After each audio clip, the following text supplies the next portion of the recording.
Merci Seigneur pour ce moment de partage qui s'ouvre devant nous, partage autour de ta parole pour réfléchir autour de ce dont tu parlais en langue, de ce qu'il est pour nous aujourd'hui, à ce à quoi il a servi et sur l'expérience que certains en font encore aujourd'hui. Je te remets cette étude en tes mains, je te remets chaque personne de cette discussion en tes mains. Bénis-les abondamment Seigneur, eux tous et leurs familles, leurs amis et aide-nous à réellement prendre ta parole nous enseigne ce que tu veux pour nous aujourd'hui concernant ce don des langues. Amen. Alors, tout d'abord, avant d'entrer directement dans le sujet, donc on va répartir l'étude en deux parties. Je ferai une première partie qui portera exclusivement sur l'Ancien Testament, même si vous verrez, il y a quand même une certaine accroche avec le Nouveau Testament. Moi, je me baserai exclusivement, purement sur l'Ancien Testament, et ensuite Robin interviendra dans un second temps pour la partie Nouveau Testament. L'étude est basée uniquement sur la Bible, donc on va voir exactement ce que dit la Bible, que dit les enseignements bibliques. On a essayé de voir d'un point de vue général ce que la Bible dit à ce sujet-là. Donc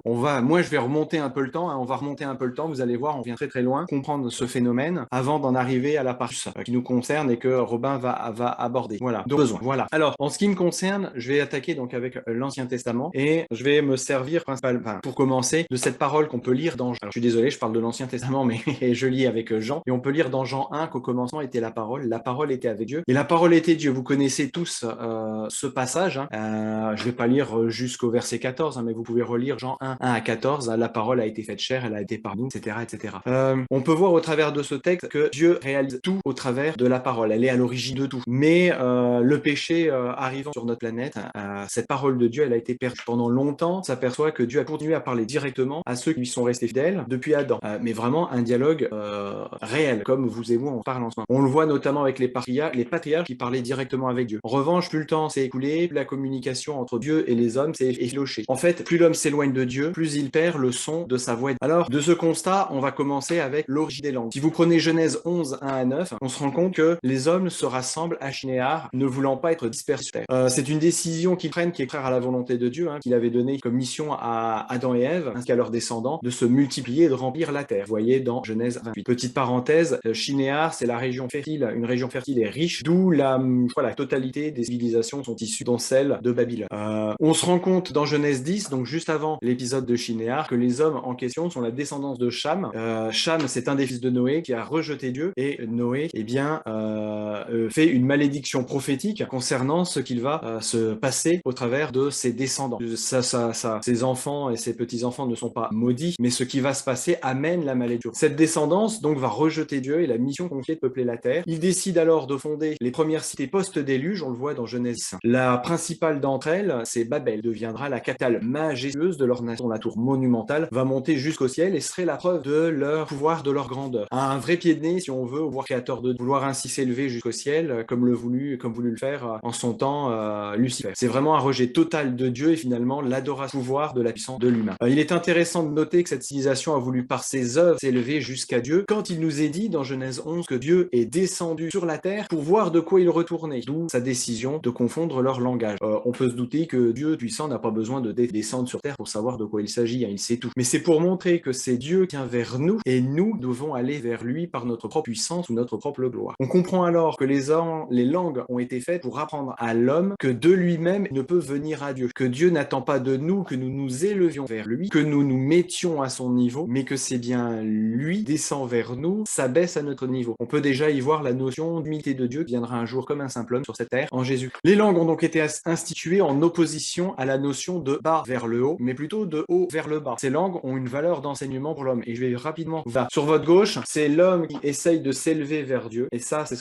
pourquoi Dieu s'est insurgé et a créé les langues, a institué les langues. Et à droite, vous avez ce que Dieu a fait pour l'homme. Voilà donc la petite parenthèse, le partage que je voulais faire pour qu'on comprenne lors de Babel pourquoi Dieu a institué ces... Alors, je vais prendre 3 exemples maintenant tirés de l'Ancien Testament pour voir comment Dieu a aidé ces langues. D'abord, on va prendre Joseph et ses frères. Vous pouvez trouver les épisodes dans Genèse 42 à 40. On se rend compte que lorsque ses frères viennent le voir, bon, ils ne le reconnaissent pas, hein, Joseph va passer par un interprète pour éprouver le caractère de ses frères. Ont-ils changé ou pas? Il aurait très bien pu parler la langue des Hébreux, hein. Cette langue provenait de Mésopotamie, elle était donc que des Égyptiens, la preuve, il y avait un traducteur. Au cours de cet exemple, on peut comprendre donc que c'est Dieu qui, au travers de son prophète, se sert de la langue pour éprouver la foi de son peuple. Rappelons que les frères de Joseph avaient eu la fâcheuse tendance à s'éloigner des principes divins institués par Dieu et par les enseignements de leur père. Ils avaient fait un peu n'importe quoi, et donc ils s'étaient éloignés jusqu'à aller vendre comprendre leurs frères. Joseph utilisera ensuite leur langue maternelle, car il n'avait plus la nécessité de passer par un traducteur. La langue a été utilisée par un traducteur à un moment précis donné lorsqu'il voulait éprouver leur... Deuxième exemple que vous retrouverez dans Nombre 22, c'est l'histoire de Balaam. Le devin, la Bible nous dit que c'est un devin, Balaam, qui sert plutôt ses intérêts que ceux de Dieu. Visiblement, il y a un lien entre lui et Dieu, parce que Dieu vient lui parler durant la nuit au travers d'un... Cet homme est cupide, et alors qu'il est résolu, quoi qu'il arrive, à servir ses intérêts plutôt que ceux de Dieu, il se hâte de rejoindre les ennemis des Hébreux, non pour y faire la volonté de Dieu, mais pour y faire la sienne et gagner les richesses promises par les ennemis d'Israël. Et Dieu va lui parler au travers d'un animal, une ânesse, à qui le don de parole lui donné pour révéler son impiété à Balaam et l'amener à la repentance et à la conversion.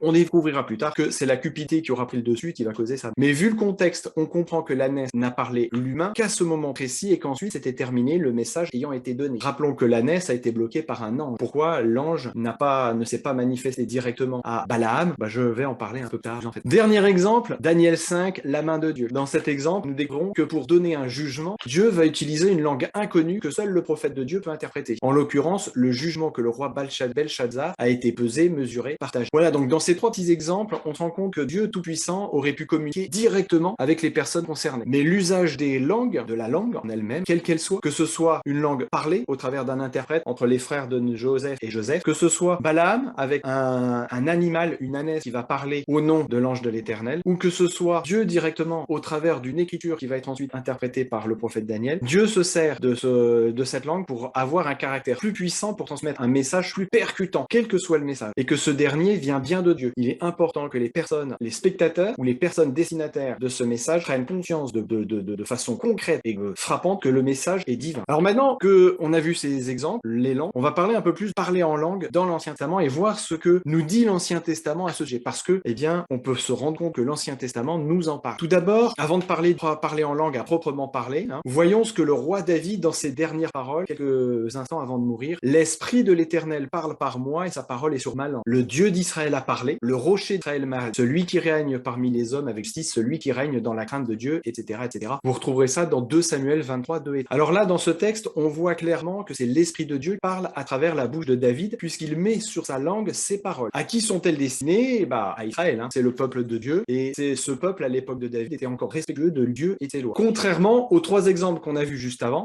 où l'on découvre un éloignement de Dieu, voire l'idolâtrie pour Belshazzar, dans le cas où le peuple de Dieu est proche, pour David, nul n'est nécessaire d'employer une langue différente pour lui parler. Effectivement, le peuple reconnaît et entend la voix de... Deuxième point, et là, on va attaquer un texte prophétique. On se rend compte qu'il n'en est plus de même quelques siècles plus tard. David, lui, reçoit de Dieu des paroles claires, nettes, précises pour son peuple. Le peuple est proche de Dieu. Quelques siècles plus tard, eh bien, la voix de... Quelques siècles plus tard, les prophètes ont beau parler de la part de Dieu, le peuple n'entend et n'écoute plus la voix de Dieu. Vous prenez Ésaïe 28, 11 et 12, il est dit, c'est par des lèvres que balbutie, c'est par des lèvres qui balbutient et par une langue étrangère qu'il, Dieu, parlera à ce peuple Israël. Mais ils n'ont pas voulu écouter. Donc, on voit que Dieu veut leur faire savoir que puisque son peuple n'écoute plus, n'entend plus sa voix par l'instrument de ses prophètes, il leur parlerait au travers de langues étrangères. D'ailleurs, la déportation en Syrie, en Assyrie, puis en Babylonie, fut premièrement ces langues qui devaient parler aux Israélites pour leur rappeler, de faire preuve d'humilité, de revenir de leurs mauvaises actions, ils étaient idolâtres, et de faire preuve de repentance. Rappelons que lors de l'alliance entre Dieu et Israël, Dieu avait annoncé qu'il se produirait en cas de rupture de cette alliance par les Israélites. La déportation en faisait partie. Nous nous rendons compte que la repentance est survenue à l'époque de Néhémie et d'Esdras, un peu plus tard, par un petit groupe de fidèles, un petit reste de fidèles, dont les générations suivantes n'ont pas suivi l'exemple. Ils se sont fermés à la voix de Dieu par un hyperformalisme, un traditionnalisme et un légalisme qui ne laissait plus la possibilité à la voix de Dieu d'être entendue. D'ailleurs, c'est à cet instant, à cette époque, que Dieu s'est tu jusqu'à ce qu'arrive Jean-Baptiste, puis Jésus pour parler au peuple d'Israël. Après les 400 ans d'esclavage en Égypte, il y a eu 400 ans de solitude. Le peuple s'est coupé de la voix de Dieu. Malheureusement, les voix de Jean-Baptiste, de Jésus, n'ont pas suffi. Parce qu'après avoir parlé par la langue juive, faute d'une écoute totale de son peuple, eh bien, on le voit, ils ont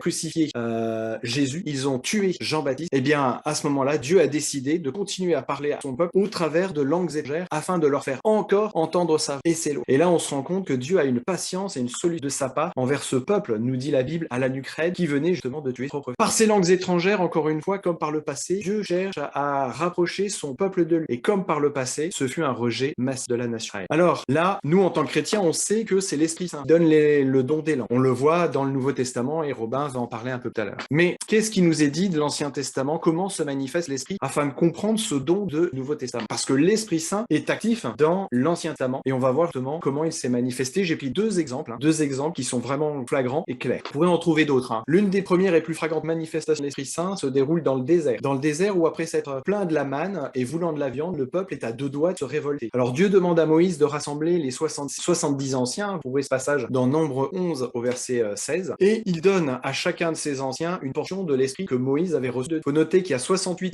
qui se présentent et qui reçoivent l'Esprit Saint et qui se mettent à prophétiser. Les deux autres ne s'étaient pas présentés au sanctuaire car ils se sentaient indignes de cette fonction. Néanmoins, ils reçoivent l'Esprit Saint et se mettent à prophétiser dans le camp. D'ailleurs, Josué, en l'apprenant, s'en indigne auprès de Moïse, qui est catégorique. Moïse est catégorique. Puisse tout le peuple de l'Éternel être composé de prophètes et veuille l'Éternel mettre son esprit sur eux. Dans Nombre 11, 26. Donc cette manifestation de l'Esprit est significative car nous apprenons que le mieux que l'Esprit de Dieu fait à son peuple, le mieux, le top du top, c'est de faire de lui une nation de prophètes. En revanche, ici, il n'est nulle question de langue. Pourquoi? La voix de Dieu parle au travers de son prophète, de ses prophètes, notamment Moïse en tête. Et le peuple écoute, même s'il est rebelle, le peuple écoute. Un deuxième texte pour parler du Saint-Esprit, et qui est très intéressant, on le trouve dans le prophète Joël. Le chapitre 3 du prophète Joël, c'est l'effusion du Saint-Esprit qui est annoncée. Après cela, je répandrai mon esprit sur toute chair. Vos fils, vos filles prophétiseront. Vos vieillards auront des vos jeunes gens des visions, même sur les serviteurs et sur les servantes. Dans ces jours-là, je répandrai mon esprit, je ferai paraître des prodiges dans les cieux et sur la terre. Du sang, du feu et des colonnes de feu. Le soleil se changera en ténèbres et la lune en sang avant l'arrivée du jour de l'Éternel, de ce jour grand et terrible. Alors quiconque invoquera le nom de l'Éternel sera sauvé. Le salut sur la montagne de Sion à Jérusalem, comme a dit l'Éternel, et parmi les rachetés que l'Éternel appellera. On a donc dans cette annonce prophétique l'effusion du Saint-Esprit pour la fin des temps, et c'est relativement assez clair, jusqu'à l'arrivée du jour de l'Éternel, que Jésus appelle le jour de l'homme, les apôtres, le jour du Seigneur, c'est bien la prophétie qui est mise en exergue. Le Saint-Esprit rendra prophète même les enfants et les vieillards, et par le biais de la prophétie, des prodiges se produiront. Des prodiges paraîtront. Nulle mention n'est faite de parler en langue avant le retour de Jésus. Est-ce un oubli de la part de Dieu ou du prophète? Si nous partons du principe que la parole est inspirée de Dieu, il n'est pas question ici ni d'erreur, ni d'oubli. Alors, pour faire une petite conclusion de cette partie Ancien Testament, pourquoi l'Ancien Testament ne parle que très peu d'usage des langues? N'est-ce que quelque chose concerne les chrétiens? Si l'on part du principe que la parole est inspirée, qu'elle ne se contredit pas, qu'elle explique elle-même, le peu d'informations qu'elle nous donne sur ce thème, tant dans l'Ancien que dans le Nouveau Testament, nous indique le peu d'importance que Dieu porte sa thématique en opposition avec la prophétie. D'ailleurs, vous verrez, juste après, l'apôtre Paul n'avait que l'Ancien Testament comme base pour Paul. L'Ancien Testament, c'est la parole de Dieu, et il s'en sert avec aisance. Et c'est sur cette base qu'il explique ce que les Saintes Écritures disent. Le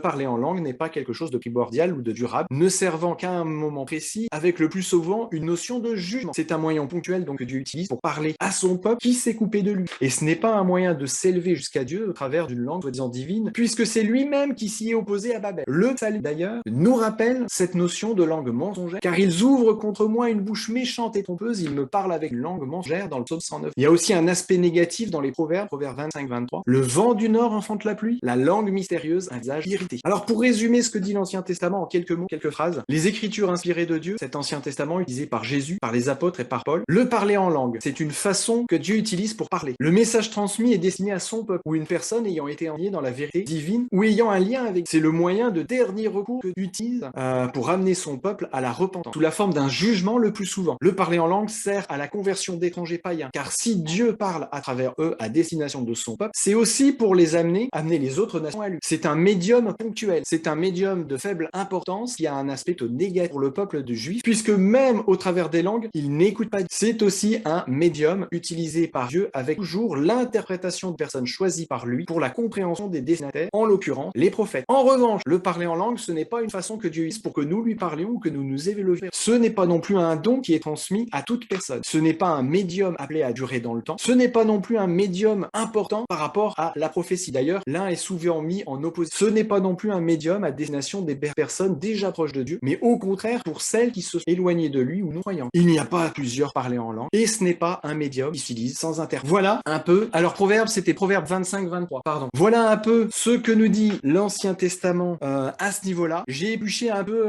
tout ce qui parlait d'Esprit Saint et d'Ancien Testament d'Esprit Saint et de langue dans l'Ancien Testament, et c'est relativement l'enseignement qui en ressort. C'est quelques points positifs ou négatifs, quelques points qui indiquent ce que c'est, et c'est quelques points qui indiquent que ça n'est pas. C'est vraiment le fruit de ce qu'on peut découvrir à travers de l'Ancien Testament. Le parler est toujours ensemble. Alors non, ça veut dire que selon ce qu'on voit dans l'Ancien Testament, c'est quelque chose de ponctuel qui n'est pas censé durer. C'est quelque chose qui arrive à un moment précis, dans un but précis, pour une mission précise, pour une personne ou une communauté précise. Mais Robin va revenir sur cette notion un peu plus tard. De toute manière, clair, si vous avez c'est un brouillon, enfin pas brouillon, mais si c'est pas parce que le parler en langue en soi n'est pas extrêmement développé dans l'Ancien Testament. Donc alors je sais pas, j'ai pas regardé combien de temps ça devrait durer mon exposé, parce que je vais vous présenter là maintenant.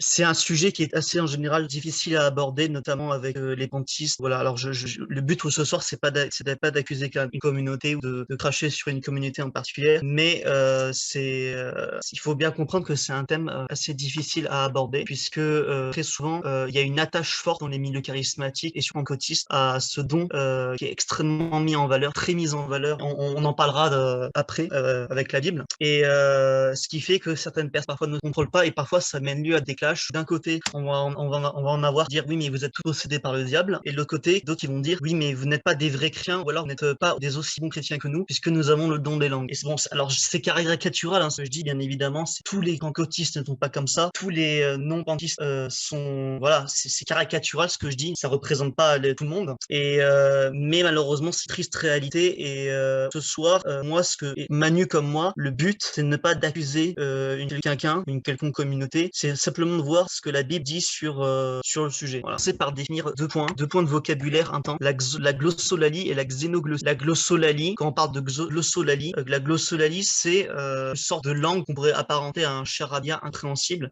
Charabia pas dans un sens instant, mais dans une langue inconnue, qui n'est pas humaine, qui n'est pas reconnaissable, qui est incompréhensible. La glossolalie c'est ça, c'est une langue incompréhensible. Dieu nous donne ce don de parler une langue incompréhensible. Voilà, c'est ça la glossolalie. C'est ça la compréhension qu'ont beaucoup de pentecôtistes et charismatiques du don des langues. C'est la glossolalie, des paroles incompréhensibles. Et on parle de langue des anges, donc de langues incompréhensibles non humaines, de langues qui ne sont pas du monde. Et de l'autre côté, on a ce qu'on appelle la xénolalie. La xénolalie, c'est pareil, c'est le don des langues, sauf que là, c'est la capacité de parler par la grâce d'esprit, par le Saint-Esprit, le don de parler une langue étrangère que l'on n'est pas censé connaître. C'est comme si moi, par exemple, je commençais à parler chinois de vous, alors que je n'ai absolument pas le chinois, voilà. Mais Dieu me donne la possibilité de parler le chinois. Voilà, ça c'est un petit point vocabulaire comme c'est pour quand j'emploierai le mot glossolalie, xénolalie, pour savoir de quoi on parle. Voilà. Il y a deux types de visions parler en langue, ça, dans les milieux chrétiens. Il y a l'interprétation pentecôtiste charismatique, qui aujourd'hui quand même représente beaucoup de chrétiens, parce que les pentecôtistes c'est presque 100 millions de membres dans le monde, et si on compte les charismatiques, ça fait 500 millions de membres. Donc 500 millions de membres, c'est énorme. Tous les chrétiens sur terre, énorme. Donc énormément de personnes partagent cette vision. Donc la vision pentecôtiste, ça va être le don des langues.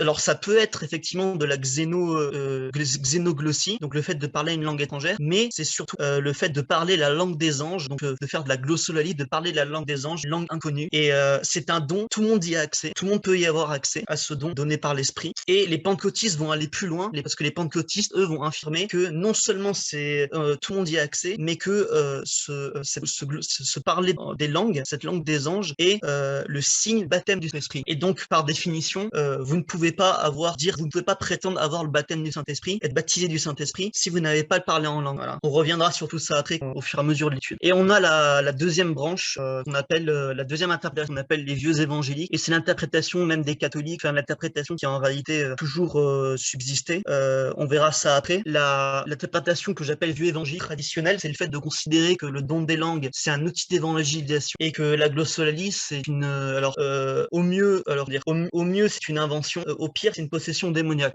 On reverra ça à la fin, justement. À la fin, je prendrai le temps de parler de comment on peut voir aujourd'hui son don des langues, comment on peut voir le don des langues que prétendent avoir ceux qui prétendent l'avoir. Qu'est-ce que c'est? Est-ce que c'est une manifestation démoniaque? Voilà, je laisse la question en suspens, on verra ça à la fin. Mais on va essayer d'être nuancé d'études, parce que et il est vrai, notamment si on prend Ellen White par exemple, la fondatrice du monde adventiste, elle, pour elle, c'était clair que c'est une possession démoniaque, c'était un signe d'une possession démoniaque, la glossolalie. On va être plus nuancé que ça ce soir, et on verra tout ça à la fin. Mais avant tout ça, j'aimerais voir avec justement ce que dit la Bible, le Nouveau Testament, de ce don des langues. Je prétends pas être hyper exhaustif, parce que des manifestations du Saint-Esprit, il y en a énormément dans le Nouveau Testament, et on va pas voir chacun cas par cas, on va voir les significatifs selon moi. Et le passage 1 Corinthiens 14 le passage de 1 Corinthiens 14, en fait, si vous préférez, il y a deux passages qui développent énormément le parler en langue. C'est Acte 2, donc l'épisode de la Pentecôte, et 1 Corinthiens chapitre 14. C'est les deux passages qui développent le plus le parler en langue. C'est ceux qu'on va voir. Alors Acte 2, on va pas forcément de commenter verset par verset parce que je vais en parler bien sûr d'acte 2, mais je vais pas le développer verset par verset parce qu'on considère que on va faire ça sur 1 Corinthiens 14 où vraiment là on va prendre le texte ensemble et commenter verset par verset. Quoi? Parce que 1 Corinthiens 14 est souvent sorti hors de son contexte où on pique des versets par-ci par-là et on fait dire à Paul ce qu'il ne dit pas forcément. Et du coup on prend des interprétations qui datent en réalité du 20e siècle, 19e, 20e siècle, on prend ces interprétations pour des vérités de foi et on construit à partir de ces interprétations et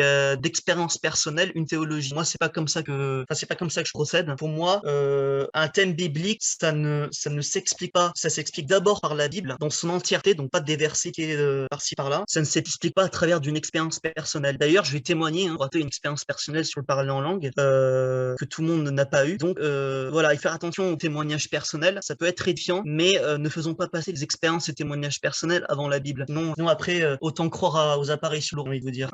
Donc on va commencer par une question très cash. On va aller droit au but. Est-ce que le parler en langue est le signe du baptême du Saint-Esprit? Vous verrez, et beaucoup de gens croient ça aujourd'hui, 100 millions de personnes, c'est énorme. 100 millions de personnes qui croient que le baptême du Saint-Esprit, c'est le parler en langue. Alors la réponse, je vais vous la sortir tout de suite, c'est non. C'est un non catégorique et je vais vous expliquer pourquoi. Si on prend l'expression baptême du Saint-Esprit, de se faire baptiser dans le Saint-Esprit, elle apparaît en réalité dans peu de passages. Je vais vous les citer. Alors on a Matthieu 3, verset 11, Marc 1, verset 8, Luc 3, verset 16, Jean 1, verset 33, et Actes 1, verset 5, et enfin 1 Corinthiens 12, verset 13. En sachant que Matthieu 3, verset 11, Marc 1, verset 8, Luc 3, verset 16 et Jean 1, verset 3, non, sauf Jean 1, pardon, mais Luc, Matthieu et Marc, c'est le même passage, en fait, c'est un parallèle, voilà. Donc en réalité, il y a que 3 passages qui parlent baptême du Saint-Esprit qui en tout cas utilisent l'expression baptême du Saint-Esprit dans le Nouveau Testament. Les passages utilisent formellement l'expression baptême du Saint-Esprit, et spoiler alert, mais aucun de ces passages n'associe baptême de l'Esprit qu'à l'expression baptême de l'Esprit au don des langues, ce qui est déjà un très gros problème. Parce que, ça veut dire que explicitement, le Nouveau Testament ne dit pas explicitement que le baptême du Saint-Esprit c'est le don des langues. Donc déjà, il y a un problème dans cette doctrine. On peut voir qu'il y a déjà un problème dans cette doctrine du don des langues et le baptême. Voilà. Ensuite, le parler en langue. En réalité, le parler en langue, il apparaît pas énormément dans le Nouveau Testament. Alors certes plus que dans l'Ancien, mais c'est pas non plus un don très mis en avant.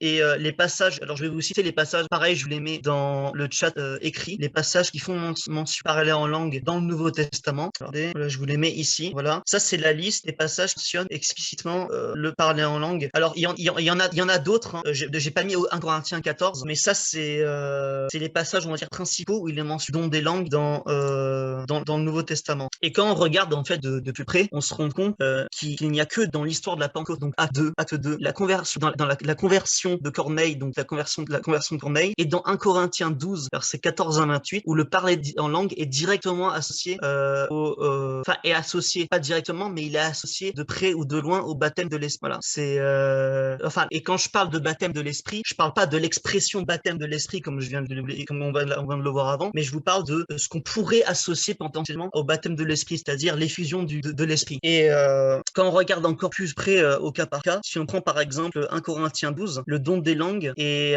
on voit par exemple dans 1 Corinthiens 12, même si le don des langues est rapproché du baptême du Saint-Esprit, en tout cas ce qu'on pourrait associer au baptême d'Esprit, et ben le don des langues, il est associé, comme on peut le voir au verset 28, à d'autres dons, à une multitude d'autres dons. Je vais vous lire 1 Corinthiens 12, verset 28. Et Dieu a établi dans l'Église premièrement des apôtres, secondement des prophètes, troisièmement des docteurs, ensuite ceux qui ont le don des miracles, et ainsi de suite. Voilà, donc on voit que même dans ce passage, les questions d'effusion du Saint-Esprit, le parler en langue, d'ailleurs, qui est cité tout en dernier, ça pourrait être intéressant de relever ça. Pourquoi le don des langues, cette liste des dons, est cité en tout dernier? C'est une question ouverte, on y répondra peut-être à la fin. Je donnerai à la fin mon avis personnel, mais on va se concentrer déjà sur la question du baptême d'esprit. Donc voilà, dans 1 Corinthiens 12, par exemple, il y a un rapprochement soit associé au baptême d'esprit et le don des langues, mais le don des langues n'est pas cité seul, comme on n'est pas le seul don cité. Et pareil, dans l'épisode de la conversion de Corneille, il est pas seulement dit Corneille qu'il glorifiait Dieu, enfin il est pas seulement dit parler en langue, excusez-moi, mais il est dit que ceux qui reçurent le Saint-Esprit, en plus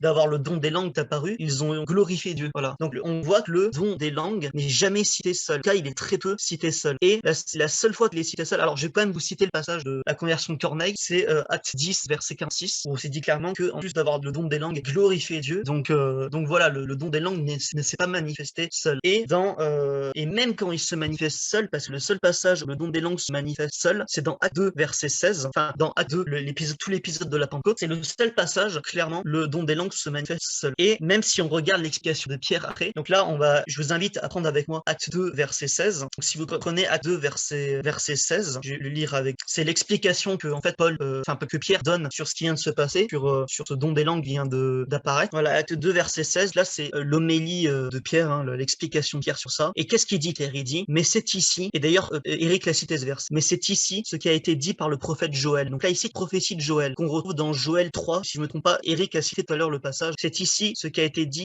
par le prophète Joël. Dans les derniers jours, dit Dieu, je répandrai mon esprit sur chair, et vos fils et vos filles prophétiseront, vos jeunes gens auront des visions, et vos vieillards auront des sons. Donc là, donc là, Pierre, pour expliquer la manifestation du don des langues, vient d'apparaître à l'épisode de la Pentecôte. Qu'est-ce qu'il fait? Il cite une prophétie de Joël, qui est dans Joël, c'est dans Joël 3, versets 1 à 5. Alors ça dépend de la version. Si c'est Joël 3, versets 1 à 5, c'est dans le texte hébreu massorétique. C'est un peu différent dans la Septante, mais de toute façon, la part des Bibles, normalement, vous avez la version massorétique. C'est Joël 3, versets 1 à 5, cette prophétie citée par Pierre. Et qu'est-ce qu'on peut en déduire par là? C'est que le seul passage d'acte 2 où il est mention don des langues, qui est tout ce qui se manifeste tout seul, qui se manifeste tout seul, sans aucun notre don à côté, juste après cette effusion du Saint-Esprit, et dans cette seule fois où il se manifeste tout seul, en fait, Pierre va associer ça au don de prophétie, au don prophétique, en utilisant cette prophétie de Joël. Donc, d'un côté, ça peut se poser des questions en disant, est-ce que est-ce que c'était vraiment parler en langue? Est-ce que c'était pas un don prophétique? Ou alors, est-ce que ce n'était pas seulement le don des langues, mais aussi le don de prophétie, donc les deux qui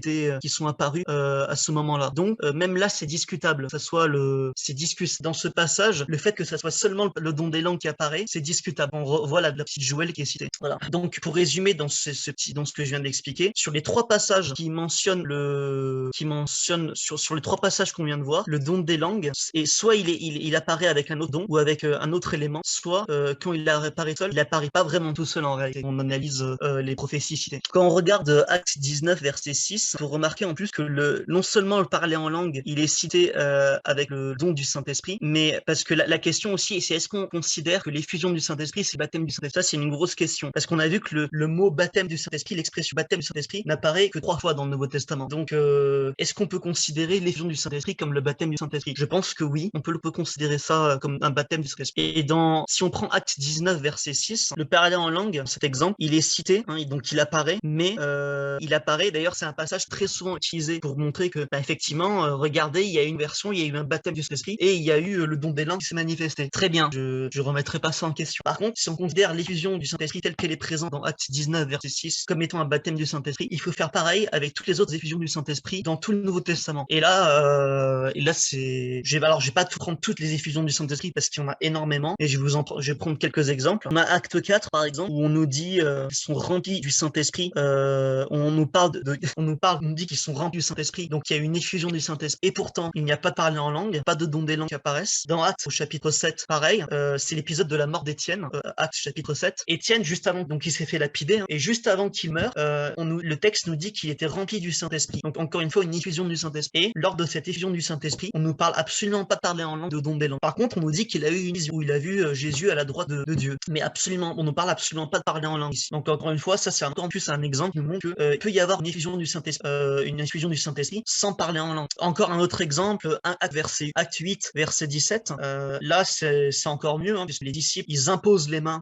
Donc, l'imposition des mains, on peut presque considérer ça. Est-ce qu'on peut considérer ça comme un baptême? Je ne pense pas, mais on nous parle bien d'une effusion du Saint-Esprit, encore une fois. Donc, je répète, c'est dans Acte 8, verset 17. On nous parle d'une effusion du Saint-Esprit suite à l'imposition des mains que font les disciples. Et tant là, pareil, ceux qui reçoivent cette imposition des mains, il n'y a pas de parler en langue. Alors, mais pourtant, il y a une effusion du Saint-Esprit ici. Voilà. Donc ça, c'est quelques exemples. Je sais pas si c'est les meilleurs, mais c'est quelques exemples que si l'on considère que l'effusion du Saint-Esprit, c'est le baptême du Saint-Esprit, on se rend compte que l'acte 4, un d'autres exemples montre que si l'on considère l'effusion du Saint-Esprit comme le baptême du Saint-Esprit, l'effusion du Saint-Esprit, elle est pas du tout, très peu ou pas forcément accompagnée du don des langues. Et ça pose un gros problème, c'est-à-dire que le don des langues, c'est le signe du baptême du Saint-Esprit. Et je vais même vous donner des chiffres. J'ai un ami donc Benjamin Calment de la chaîne Théologie, qui a lui, il a carrément compté toutes les occurrences du mot, enfin de l'expression effusion ou baptême du Saint-Esprit. Est-ce que vous savez combien il y a d'occurrences de tête, hein, donner une approximation? Vous savez combien il y a d'occurrences du mot ou de l'expression baptême du Saint-Esprit ou effusion du Saint-Esprit dans le Nouveau Testament? Allez, vas-y. Je vais vous le donner, c'est 84. Il y a 84 occurrences de l'expression effusion du Saint-Esprit ou baptême du Saint-Esprit. C'est Benjamin Calment qui, voilà, il a s'amusé à faire. Donc je reprends ces chiffres et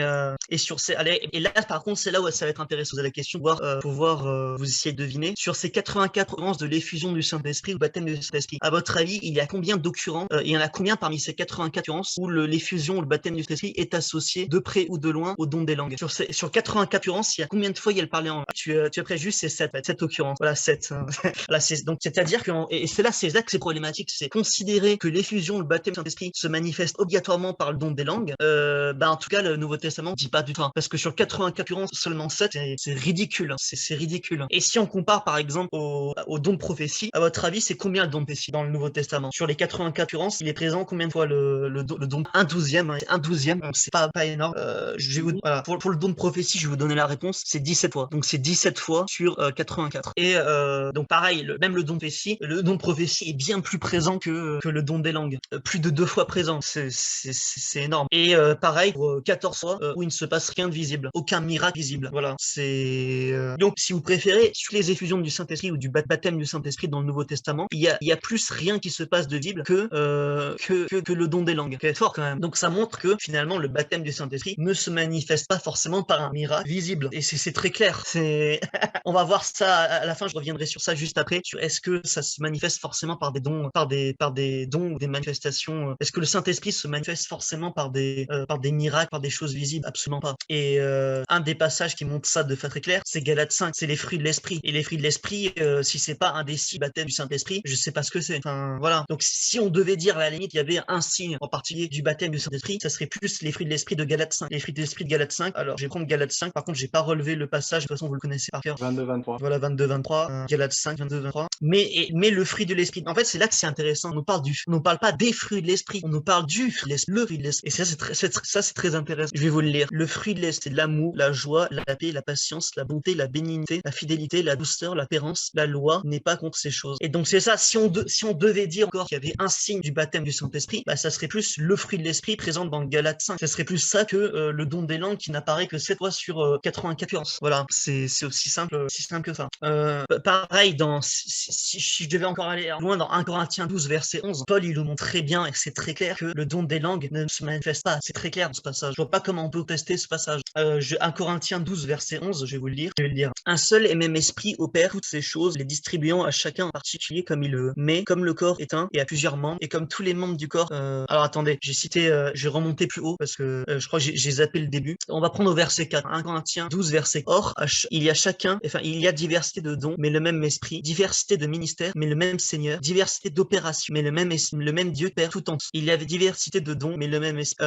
Je me répète, excusez-moi. Verset 7. Or, la manifestation à chacun de l'esprit a été donnée pour l'utilité commune. En effet, à l'un est donné par l'esprit parole de sagesse, à l'autre parole de connaissance, selon le même esprit. À un autre la foi par le même esprit, à un autre le don de guérison par le même esprit, à un autre le don d'opérer des miracles, à un autre la prophétie, à un autre discernement des esprits, à un autre la diversité des langues et à un autre l'interprétation des langues. Un seul et même esprit opère choses et distribuant à chacun en particulier comme le car comme le corps est un à plusieurs membres et comme tous les membres du corps malgré leur nombre ne forment qu'un seul corps, ainsi en est-il de Christ. Nous avons tous en effet été baptisés en un seul esprit pour former un seul corps, soit juif, soit grec, soit esclave, soit libre, et nous avons tous été abreuvés d'un esprit. Ainsi le corps n'est pas un seul membre, mais il est formé de plusieurs membres. Si le pied disait parce que je ne suis pas d'une main, je ne suis pas de corps, ne serait-il pas de corps cela? Et si l'oreille disait parce que je ne suis pas un œil, je suis pas de corps, ne serait-elle pas corps pour cela? Et si tout le corps était l'œil, où serait l'ouïe? Et s'il était l'ouïe, où serait l'odorat? Maintenant, Dieu a placé chacun de mes membres dans le corps comme il a voulu. Si tous étaient un seul membre, où serait le corps? Maintenant donc, il y a plusieurs membres et un seul corps. L'œil ne peut pas dire à la main, je n'ai pas besoin de toi, ni à la tête dire, je n'ai pas besoin de vous. Mais bien plutôt, les membres du corps paraissent être les faibles, sont nécessaires, et ceux que nous estimons être les moins honorables corps, nous les entourons d'un plus grand honneur. Ainsi, nos membres les moins honnêtes reçoivent plus d'honneur, tandis que ceux qui sont honnêtes n'en ont pas besoin. Dieu a disposé le corps de manière à donner plus d'honneur à ce membre, afin qu'il n'y a pas de division dans le corps, mais que les membres aient également soin les uns des autres. Et si un membre sous les autres membres souffre avec, si un membre est honoré, tous les membres se réjouissent avec. Je vais sauter jusqu'au verset 30, non, verset 29, pardon. Tous sont-ils apôtres, tous sont-ils prophètes, tous sont-ils docteurs, tous ont-ils reçu des miracles, tous ont-ils don de guérison, tous parlent-ils en langue, tous interprètent-ils, aspirer aux dons les meilleurs. Et je vais encore montrer une voie par excellence. Là, on voit très bien au verset 29 et verset 30 que c'est des questions rhétoriques. C'est ce qu'on appelle des questions rhétoriques qui montrent très clairement qu'en fait, de la même manière que tous n'ont pas le don de prophétie, tous n'ont pas le don des langues, tous ne sont pas docteurs, tous ne sont pas enseignants. Là, c'est facile à voir que c'est des questions rhétoriques Paul pose. Et on pourrait faire une étude entière sur ce passage. Je vous l'invite. Il n'est pas très compliqué à comprendre, hein, et je vous invite à le lire de votre côté et à l'étudier de votre côté. Et on voit très clairement que c'est Paul que chacun a une spécificité qui lui est donnée par le Seigneur et que on ne peut pas tous prétendre être une main, une oreille, de la même manière qu'on ne peut pas tous prétendre de la même manière que dans un corps, tous les membres ne peuvent pas être des oreilles, des pieds, des mains. Dans le corps de l'église, qui est l'église, tous ne peuvent pas être enseignants, tous ne peuvent pas parler en langue, ne peuvent pas prophétiser. Et c'est ça la beauté du corps du Christ, c'est de voir que chacun a sa spécificité que le Seigneur lui donne. Et ça va totalement contre la doctrine charismatique pentecôtiste qui affirme que tout le monde peut avoir le don des langues. Non, bien évidemment, tout le monde ne peut pas avoir le don des langues dans ce passage. C'est ça, Eras. C'est une question dont on connaît la réponse. Donc, et là, la réponse que Paul il apporte, mais qui n'est pas dite explicitement, c'est que non, tout le monde n'est pas appelé à prophétiser, à parler en langue, etc. Voilà. Donc ça, pour moi, c'est le passage clair du Nouveau Testament qui nous montre que non, nous n'aspirons pas tous au même don. Voilà. Alors, je vais reprendre un passage très connu, la finale de Marc, Marc 16, qui est un passage très souvent utilisé pour dire que nous parlerons tous en langue. En fait, c'est un passage qui est à la fois pour montrer que nous parlerons tous en langue et que nous pouvons tous parler en langue et que et que finalement, oui, on peut pas avoir le baptême du Saint-Esprit sans le don des langues. Donc, je vous invite à prendre Marc 16, toute la fin de Marc. Verset 10, C'est 17. ça, verset 17-18. Oui.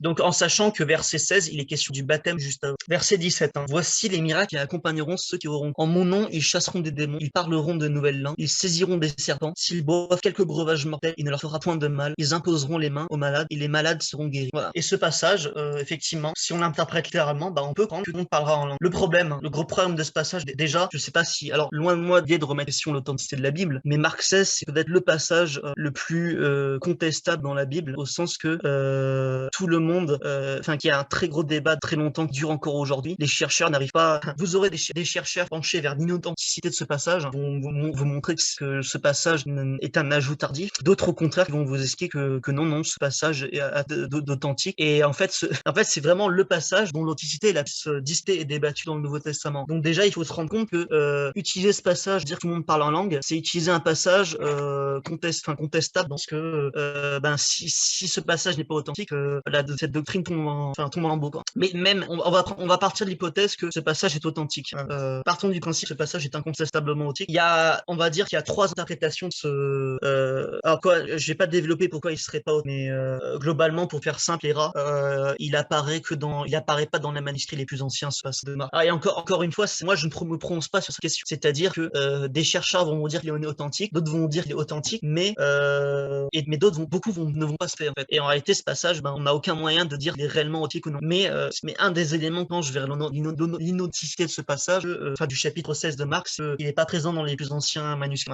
Même si on va partir du principe qu'il est authentique, je me permets, le passage nous dit que ceux qui sont baptisés et qui parleront en nom fait un descriptif des différentes choses qu'ils pourront faire. Ouais, j'allais y arriver dessus, j'allais venir dessus. Non, mais c'est pour ça que je dis, on va partir du principe, on va partir du principe qu'il est purement authentique, ce passage. Même s'il est authentique, déjà, il faut savoir qu'il y a 4 types d'interprétations, trois types d'interprétations. Il y a l'interprétation, on va dire, celle pentecôtiste, on va dire, qui dit qu'en gros, regardez, ça je dis que ceux croiront, parleront en langue. Voilà. Il y a une deuxième interprétation à laquelle j'adhère, qui est en fait de dire quand on parle de ceux croiront, on parle pas du monde, on parle pas de tous les croyants, mais de certains, voilà. On parle pas de tout le monde. Et l'interprétation dit que quand Jésus parle de ceux croiront, en réalité, il parle des et pas de tous les chrétiens à travers les âges. Voilà. Donc déjà, voilà. Alors déjà, récapitulatif, l'argument comme quoi ce passage dirait que on parlerait tous en langue se repose sur un passage peut être inauthentique, j'ai bien dit peu, et sur une des trois interprétations. Donc en fait, je vous laisse calculer les chances que c'est pas beaucoup déjà, mais on va aller encore plus loin, parce qu'en réalité, oui, comme tu allais le dire, Manu, si on lit tout le passage, se croit, il y aura pas seulement le don des langues qui se manifeste. Si on prend le passage, en mon nom, ils chasseront des démons, parleront de nouvelles langues, ils saisiront des serpents, s'ils boivent quelques breuvages mortels, il ne leur aura point de mal, ils imposeront les mains aux malades et les malades seront guéris. Voilà. Alors maintenant, moi je vous donne un défi, allez dans n'importe quelle église pentecôtiste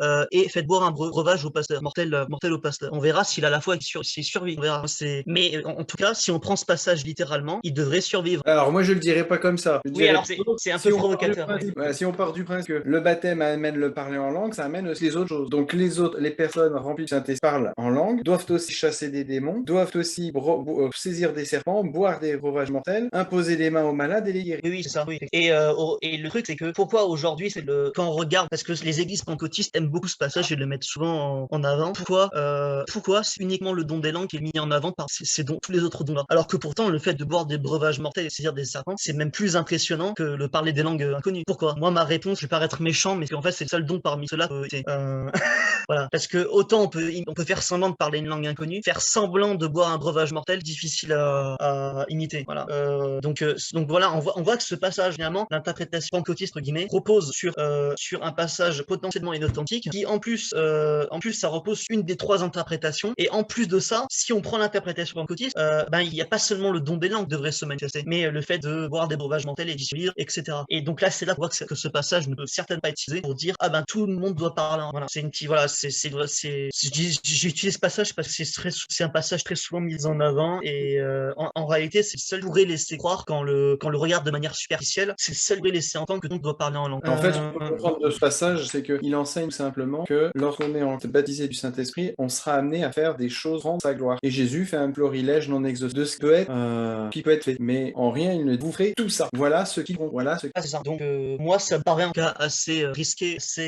Ouais, Sonia, tu veux intervenir? Oui, parce que tout, on comprend bien, tout le monde peut pas l'avoir, mais on n'a que 3 personnes qui doivent avoir une gloire parce qu'elles reçoivent c'est quelque part. Non, non, je ne pense pas que ça soit une question de sainteté. Je ne pense pas. Je pense pas que les dons dépendent de la sainteté. Alors évidemment, si tu demandes tel don, mais que effectivement Dieu peut te dire comporte-toi comment, je vais pas te donner ce don. Mais c'est pas, je pense, valable pour tout le monde. C'est-à-dire qu'il y a des personnes qui pourront faire. Et d'ailleurs, c'est très très clair. Jésus, à un moment, alors j'ai oublié le passage, mais vous le connaissez tous. Enfin, il est très connu, donc je pense que Eric nous citera le numéro du verset. Mais et Jésus il dit très bien qu'il y en a certains qui auront prophétisé au nom de Jésus, ne seront pas sauvés à la fin. Donc ça montre très clair. C'est ça. Donc ça montre que finalement les miracles. Non, c'est pas celui-là. Là, c'est ton moment, Eric. C'est ton moment d'intervention. Non mais voilà, ce passage qu'on suit, on va pouvoir lire la phrase après. Nous montre clairement que les dons ne dépendent pas du salut de la sainteté. Enfin, du moins, ils ne dépendent pas forcément du salut de la sainteté. Bien que ça puisse arriver que Jésus te dise, écoute, tu te comportes n'importe quoi, maîtrise, donc je vais pas t'accorder ce. C'est possible qu'il fasse ça. Mais après, c'est le cas par cas et ça dépend de chaque personne et de la situation de chaque. Mais c'est possible d'avoir. Matthieu 7, verset 21 jusqu'à 23. Même, on peut aller jusqu'à 27. Matthieu 7, voilà, on va commencer au verset 22, c'est ça. Donc plusieurs me diront ce jour-là, Seigneur, Seigneur, n'avons-nous pas prophétisé par ton nom, n'avons-nous pas chassé des démons en ton nom, on pourrait même rajouter, n'avons-nous pas parlé en langue en ton nom, on pourrait même rajouter ça, n'avons-nous pas fait de beaucoup de miracles par ton nom. Alors je leur dirai ouvertement, je ne vous ai jamais connu, retirez-vous de moi. Et là, en plus, ce qui est intéressant, c'est que Jésus, il leur dit pas, ils ont fait de faux miracles, c'était pas, il a pas remis en cause l'authenticité de leurs miracles. Il leur a pas dit non, mais c'est des miracles, vous dites n'importe quoi. Non, ça montre que finalement, on peut faire des miracles au nom de Jésus, on peut avoir des dons exceptionnels au nom de Jésus, sans pour autant demeurer dans la santé ou être sauvé. Bien que, encore une fois, il y a des cas, Dieu peut, entre guillemets, pour nous punir, nous dire, non, tu as demandé ce don, je ne te le donnerai pas, tu n'es pas saint. Enfin, ou parce que tu m'as désobéi dans cette circonstance. Mais ça, c'est le cas. Mais néanmoins, si on regarde le verset 20, il dit bien, vous les reconnaîtrez à leur fruit, et juste après, il détaille ce que ces gens-là. Donc en fait, quand on lit, ce n'est pas quiconque me dit Seigneur, Seigneur n'entrera pas dans le royaume des cieux, mais celui-là seul fait la volonté de mon Père, et ensuite beaucoup me diront, n'avons-nous pas prophétisé, etc. Donc on voit bien que c'est à leur fruit qu'on reconnaîtra si ceux qui ont prophétisé l'ont fait par l'absence du Saint-Esprit ou par un autre esprit. Oui, ouais, c'est vrai, tu as raison.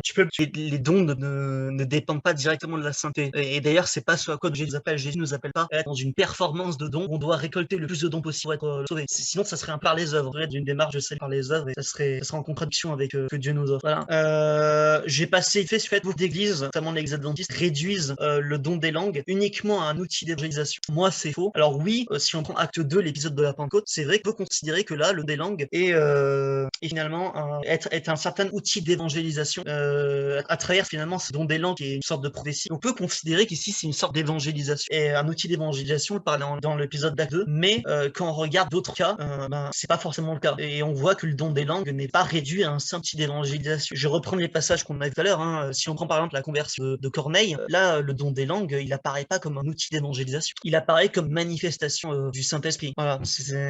Donc le don des langues, non, ne sert pas uniquement à l'évangélisation, mais il peut servir à ça. Encore faut-il, oui. Là, en l'occurrence, si on regarde bien, il sert surtout à convaincre les autres apôtres et les autres chefs juifs, enfin juifs chrétiens, de l'authenticité de la conversion de Corneille, pareil pour montrer que la bonne nouvelle est aussi pour les païens. Preuve en est, ils ont reçu comme eux le don de la Oui. surtout pour convaincre les gens. C'est ça, donc c'est pas directement un type d'évangélisation, ça part finalement à l'édification. Et enfin, est-ce qu'on pourrait dire une évangélisation? Je sais pas. Et à une édification et preuve en cas, preuve d'authenticité de la conversion. Pas réduire le parler en langue uniquement à un type d'évangélisation, bien que ça peut s'y apparenter dans certains épisodes. Parler en langue est-il de la glossolette, de la xénoglossie? Est-ce la langue des anges intime? Est-ce une langue? Pour moi, c'est pas un débat en fait qui devrait mener à la discorde et à la frères et sœurs. Et voilà, c'est faut en discuter, pas voilà. Quand j'en vois s'inscrire au sujet, pour moi en tout cas, comme on l'a vu avec Manu, déjà dans l'Ancien Testament, il n'est pas question de parler, de pratiquer une langue des anges qui serait inconnue, une glossolalie. Ça n'existe pas dans le Testament. Et dans le Nouveau Testament, c'est vrai qu'avec certains mais c'est là qu'il y a un mais pour plutôt en tant qu'il s'agit de langue. Et je pense d'ailleurs qu'il s'agit de langue que donne la vie. C'est là où ça, comment dire, c'est l'intérêt même parler en langue. Hein. Alors si on prend Acte 2 par exemple, Acte 2 c'est très clair, il s'agit de langue connue puisqu'on nous cite même les langues. Si l'origine, ceux entendent ce don des langues et le prennent. Il semble qu'en cas dans Acte 2, et ça même les pentistes le comprennent comme ça, hein. Tout le monde est après d'accord pour dire que dans Acte 2, il s'agit de langue connue, de langue même. Donc il n'y a pas vraiment de débat là. Et c'est ce qui va pousser finalement les pentecôtistes à développer, et le mouvement charismatique à développer une théologie qui va dire que il y a deux parlers en langue. C'est-à-dire qu'il y a un parler en langue qui est celui d'Acte 2, donc le parler les langues terrestres. Donc pour répéter, la glossolalie, c'est le fait de parler une langue incompréhensible, qui est une langue dite des anges, donc une langue qui n'est pas humaine, que nous ne pouvons pas comprendre. Et la xénoglossie, c'est le fait de parler une langue étrangère dont on n'est pas censé parler. Mais Dieu nous donne la possibilité de parler une langue étrangère par son esprit. Langue humaine. Ah, langue humaine, pardon. Langue humaine, voilà. Et alors, je vais vous donner quelques éléments penchent à croire qu'il s'agit de langue humaine dans ces passages. Donc, on a déjà cité l'épisode de la Pentecôte, il y a même pas de débat quasiment. La théologie pentecôtiste va dire qu'il y a deux parlers en langue. Il y a le parler en langue, voilà, devant l'assemblée. Comme on voit dans Actes, finalement, il doit y avoir une interprétation et une compréhension de l'assemblée. Et il y aurait un deuxième parler en langue qui serait un parler en langue personnel, moi et Dieu, qui n'est pas forcément devant l'assemblée, mais voilà, un parler en langue, moi je prêterai dans ma chambre seule pour m'édifier moi-même. Le problème, c'est que ça n'existe pas dans la Bible. À aucun moment dans la Bible, et d'ailleurs, on va faire juste après de 1 Corinthiens 14, on va voir verset par verset. 1 Corinthiens 14, Paul à aucun moment parle d'un parler en langue où je parlerai dans ma chambre seule avec Dieu. Ça n'existe pas. Voilà. Alors après, on peut dire, oui, mais moi j'ai expérimenté très bien, mais la Bible parle pas. Je suis désolé, je suis un peu cru, hein, mais c'est pas de la méchanceté. C'est voilà, la Bible n'en parle pas. Ce qui est intéressant, donc on a vu dans l'Ancien Testament avec Manu, on a vu la glossolalie n'existe pas. Enfin, en tout cas, la pratique de la glossolalie n'existe pas. Voilà, ça n'existe pas. Le prophète Moïse n'a jamais parlé tout seul dans sa chambre, dans sa tente, parler en langue, n'existait pas. Hein. Et c'est intéressant aussi, ça serait intéressant de voir finalement, est-ce que les pères de l'Église, finalement, les premiers chrétiens après la Bible, qu'est-ce qu'ils en pensaient? Est-ce qu'eux, ils interprétaient ce don des langues comme des langues humaines, des langues divines, impossibles? Eh ben, en fait, la glossolalie, je vous ai donné, mais ça n'a jamais existé dans l'Antiquité chrétienne. Ou en tout cas, si ça existait, ça n'est pas doté. Donc, et même chez les pères de l'Église, ça apparaît très peu. Les pères de l'Église, en réalité, ils en parlent très peu du don des langues. Et encore une fois, pour un don qui est censé se manifester chez tous ceux qui sont baptisés du Saint-Esprit, les premiers chrétiens, en tout cas, après la Bible, ils en parlaient très peu, voire pas. Et c'est là qu'on voit qu'il y a une contradiction historique, finalement, avec ce qu'on nous dit maintenant, ce qui s'est vraiment passé avant. Voilà, je vais vous citer quelques passages. Alors, c'est en anglais, mais je vais vous traduire en français. Alors, on a Hilaire de Poitiers, dans un ouvrage qui s'appelle De la Trinité. Il nous parle de la langue des gentils, donc des païens, et il renvoie très clairement ça à des langues humaines. Il parle clairement des langues humaines. On a Eusèbe de MSA qui parle des langues du monde. Cyril de Jérusalem, dans son catéchisme, il nous parle des langues de l'extraction des gentils. Bon, ça peut paraître tort comme ça, mais en gros, c'est pareil, c'est comme Hilaire Poitiers, c'est-à-dire les langues du monde même. On a Gaudentius qui nous parle, dans un serment, qui nous parle des langues des diverses nations. On a Jean Chrysostome, pareil, qui nous parle des divers langages. Et je pourrais vous en citer encore plein, là j'ai une liste assez grande. Donc c'est là qu'on voit finalement les chrétiens, ils n'ont pas compris la nature parler en langue, comme le comprennent les mouvements charismatiques autistes. Alors là, il y a deux solutions. Soit on considère que ça existait, mais c'est peu médiatisé. Soit je pense pas que Dieu aurait fait disparaître un de ses dons pour le refaire réapparaître au 19e et 20e siècle. Moi, j'ai du mal avec ça. Qu'un don disparaisse pendant plus de 2000 ans pendant 2000 ans et réapparaisse 2000 ans. Moi, je trouve ça interdit. Ou alors, on considère que c'était catholique, donc on les rejette. Sachant que considérer ceux que je viens de citer comme des catholiques, pour moi, c'est absurde. En tout cas, pour moi, ça n'a aucun sens. Voilà. Donc, on a vu que finalement, que ça soit les premiers chrétiens après la Bible, ou on va prendre 1 Corinthiens 13, verset 1. Donc, c'est début d'1 Corinthiens 13, et c'est le seul texte qui nous parle de langue des anges. Le seul. Hein. Alors, ce qui est marrant, c'est que c'est le seul qui parle de langue des anges, donc 1 Corinthiens 13. J'ai arrêté de lire ce qu'il y a. Quand je parlerai la langue des anges et des hommes, si je n'ai pas l'amour, je suis du bronze qui résonne ou une cymbale qui retente. Voilà, donc très court, très simple. Et ce passage est très souvent utilisé pour dire, ah ben vous voyez, Paul il parle clairement de parler la langue langue des anges. Donc voilà, le parler en langue égale langue des anges. Bon, déjà un problème, c'est que si on regarde, à aucun moment ce passage ne parle don des langues. Voilà. Donc, à aucun moment ce passage que le don des langues égale, déjà c'est un problème. Et il y a un mot qui est intéressant, c'est le mot, toi t'as la Louis II, toi, Manuel. Oui, Louis oui, II, oui, mais voilà. dans la Summer, il dit en effet, supposons que je parle la langue des hommes et Voilà, des anges. c'est très intéressant. On traduit la Summer très intéressant. Ou Darby traduit si je parle dans la langue des hommes et des anges. Voilà, alors j'aime bien la traduction Summer, je la connaissais pas, mais la traduction Summer vient d'aider ici. Alors j'ai un tableau pour vous présenter finalement comment Paul développe ses discours dans ce passage. Alors déjà, avant de m'occuper de ce tableau et de vous expliquer précisément, on va se concentrer sur l'expression, sur le mot Ean. Ean en grec, Ean, mot traduit par quand, dans la traduction, etc. Et ce mot, c'est ce qu'on appelle, ça montre en fait, ça exprime le potentiel. Et le potentiel, c'est en gros, ça définit quelque chose qui pourrait arriver comme pas arriver. C'est-à-dire que quand le mot Ean est ici, ça ne parle pas forcément de choses qui se sont déjà passées, vont se passer. Voilà, ça c'est ça. Donc ce passage, je dis pas forcément qu'on peut parler des. Voilà. Et maintenant, on va regarder ce tableau. Voilà.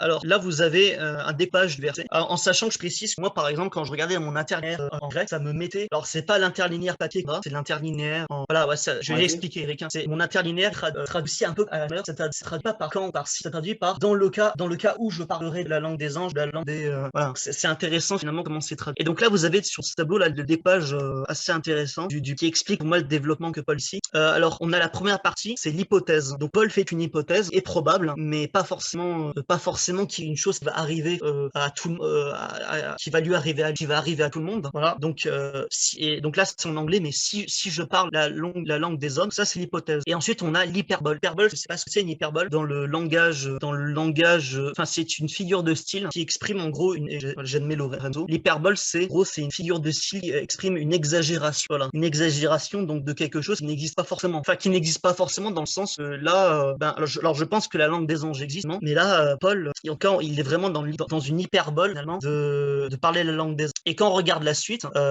donc il nous explique très clairement qu'on pourrait, même si on parlait la langue des hommes, si sans la charité on n'a rien, enfin on ne vaut rien. Et là on voit dans le passage avec le mot en départ que là Paul il est dans l'exagération de dire même on pourrait faire les choses les plus extraordinaires, même des choses imaginables, et ben même avec ça, si on n'a pas l'amour, voilà. Donc alors là je ne dis pas dans ce passage, Paul dans ce passage, je vais être honnête, ne peut pas parler la langue des anges. Mais en tout cas il ne dit pas qu'on peut parler la langue des anges, ça c'est certain. Voilà. Donc on ne peut pas s'appuyer sur ce passage pour dire que mais regardez Paul a dit qu'on peut parler la langue des anges. Ce passage ne dit pas forcément qu'on peut parler la langue des anges. Ce qui ne veut pas dire, voilà, faut être nuancé dans nos explications et montrer que ce passage ne prouve en rien. En réalité, ça parle pas vraiment la langue des anges. Ça parle il ne développe pas. En fait, ça développe la langue des anges. Et même pour être un peu plus concret, parce que c'est d'être un peu concret ce que je dis là maintenant.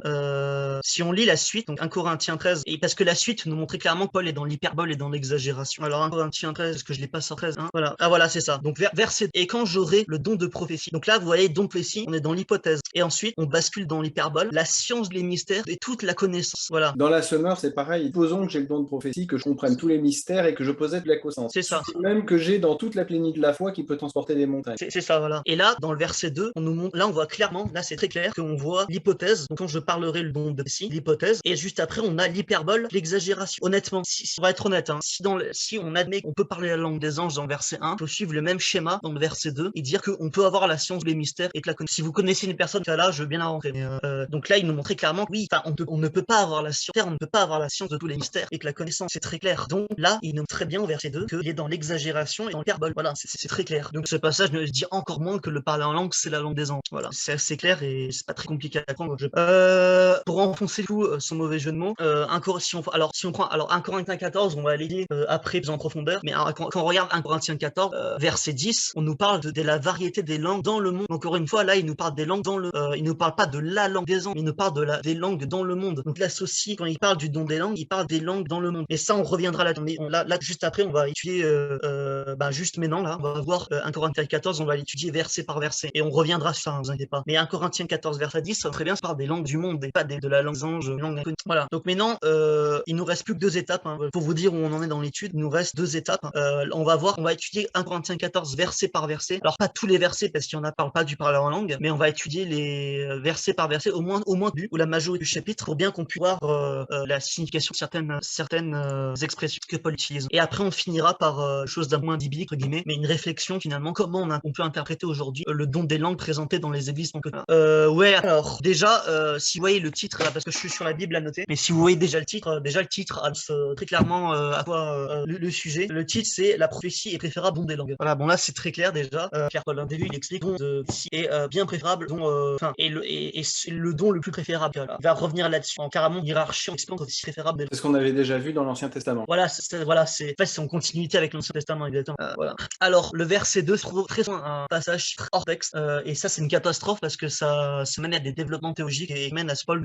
Très souvent vous rencontrerez des gens qui vous diront oui mais le parler en langue, vous voyez, voilà, moi je ne m'adresse pas aux hommes mais à Dieu et je dis des mystères voilà, incompréhensibles, et c'est normal, c'est ce qui est écrit dans le verset 2 et c'est très intéressant parce qu'en fait quand on regarde le verset 2, est-ce que Paul est-ce qu'il donne juste une définition, un aspect par si on lit encore le verset avant et si on jusqu'au verset en lien avec le verset 3, bah c'est pas juste une définition du parler en langue, et moi en cas ce que j'ai pris c'est un argument que Paul donne pour préférer le don de prophétie au don des langues. Donc en fait finalement quand dire des choses à Dieu donc là on est dans le contexte de l'assemblée, de vous dire là on parle pas du parler en langue tout seul dans sa chambre, non on parle devant l'assemblée, donc voilà le contexte est posé, j'ai oublié de vous le dire, désolé. Et là il dit clairement le verset 2 en fait c'est un argument que donne Paul pour finalement préférer le don de prophétie au don des langues. Regardez, aspirer au don de prophétie mais surtout à celui au don spirituel mais surtout à celui de prophétie. En effet car finalement c'est un peu la transition vers l'argument que donne Paul, l'argument pour préférer le don de prophétie. Et ben l'argument donné c'est que finalement celui qui parle en langue il s'adresse qu'à Dieu et que les autres dans l'assemblée ne le craignent pas, et dit des mystères. Donc des mystères c'est dire des choses cachées, et des choses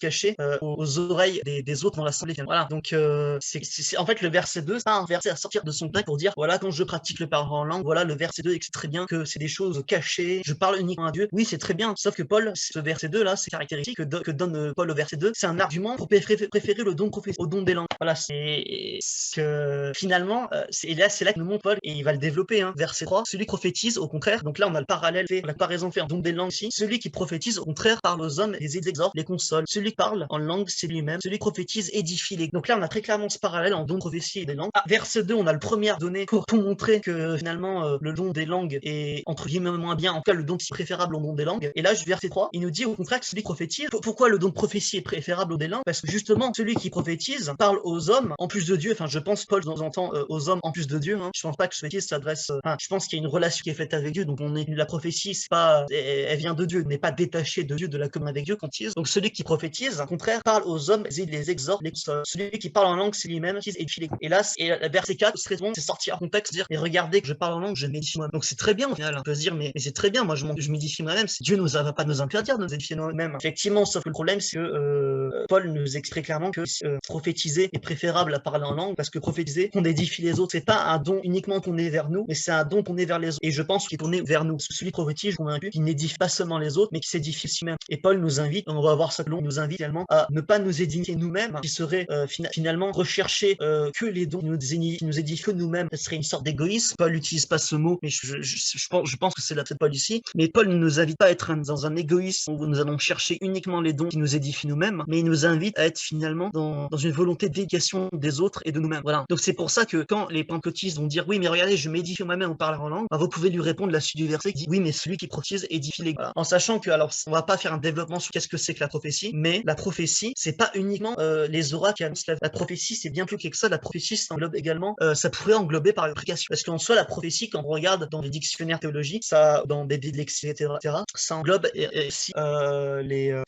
ça englobe au final n'importe quel message par Dieu. Donc oui par exemple une étude biblique, prédication, ça peut faire partie du don de prophétie, ça peut être une prophétie. C'est pas, la prophétie n'est pas forcément un oracle annonce la vie, et c'est ce à quoi Paul nous incite. Est-ce que j'ai dit là-dessus Moi si je peux rajouter un truc, c'est que si ce passage a indiqué que c'est un langage qui nous est donné pour parler à Dieu, il devrait y avoir dans la Bible d'autres textes qui nous amènent à le penser. Il devrait y avoir d'autres enseignements ailleurs pour confirmer cela. Or, ce texte, si on le lit dans ce sens-là, il n'y a qu'à cet endroit-là où il existe. Et comme on part du principe que la Bible est inspirée, qu'elle s'explique par elle-même, il devrait y avoir ailleurs dans la Bible quelque chose, soit qu'il annonce, soit qu'il explique. Or, les seules choses que l'on peut lire dans les enseignements ou autres, c'est justement le fait que la prophétie est plus importante et que le don des langues n'est pas un don qui vient de nous vers Dieu, mais de Dieu vers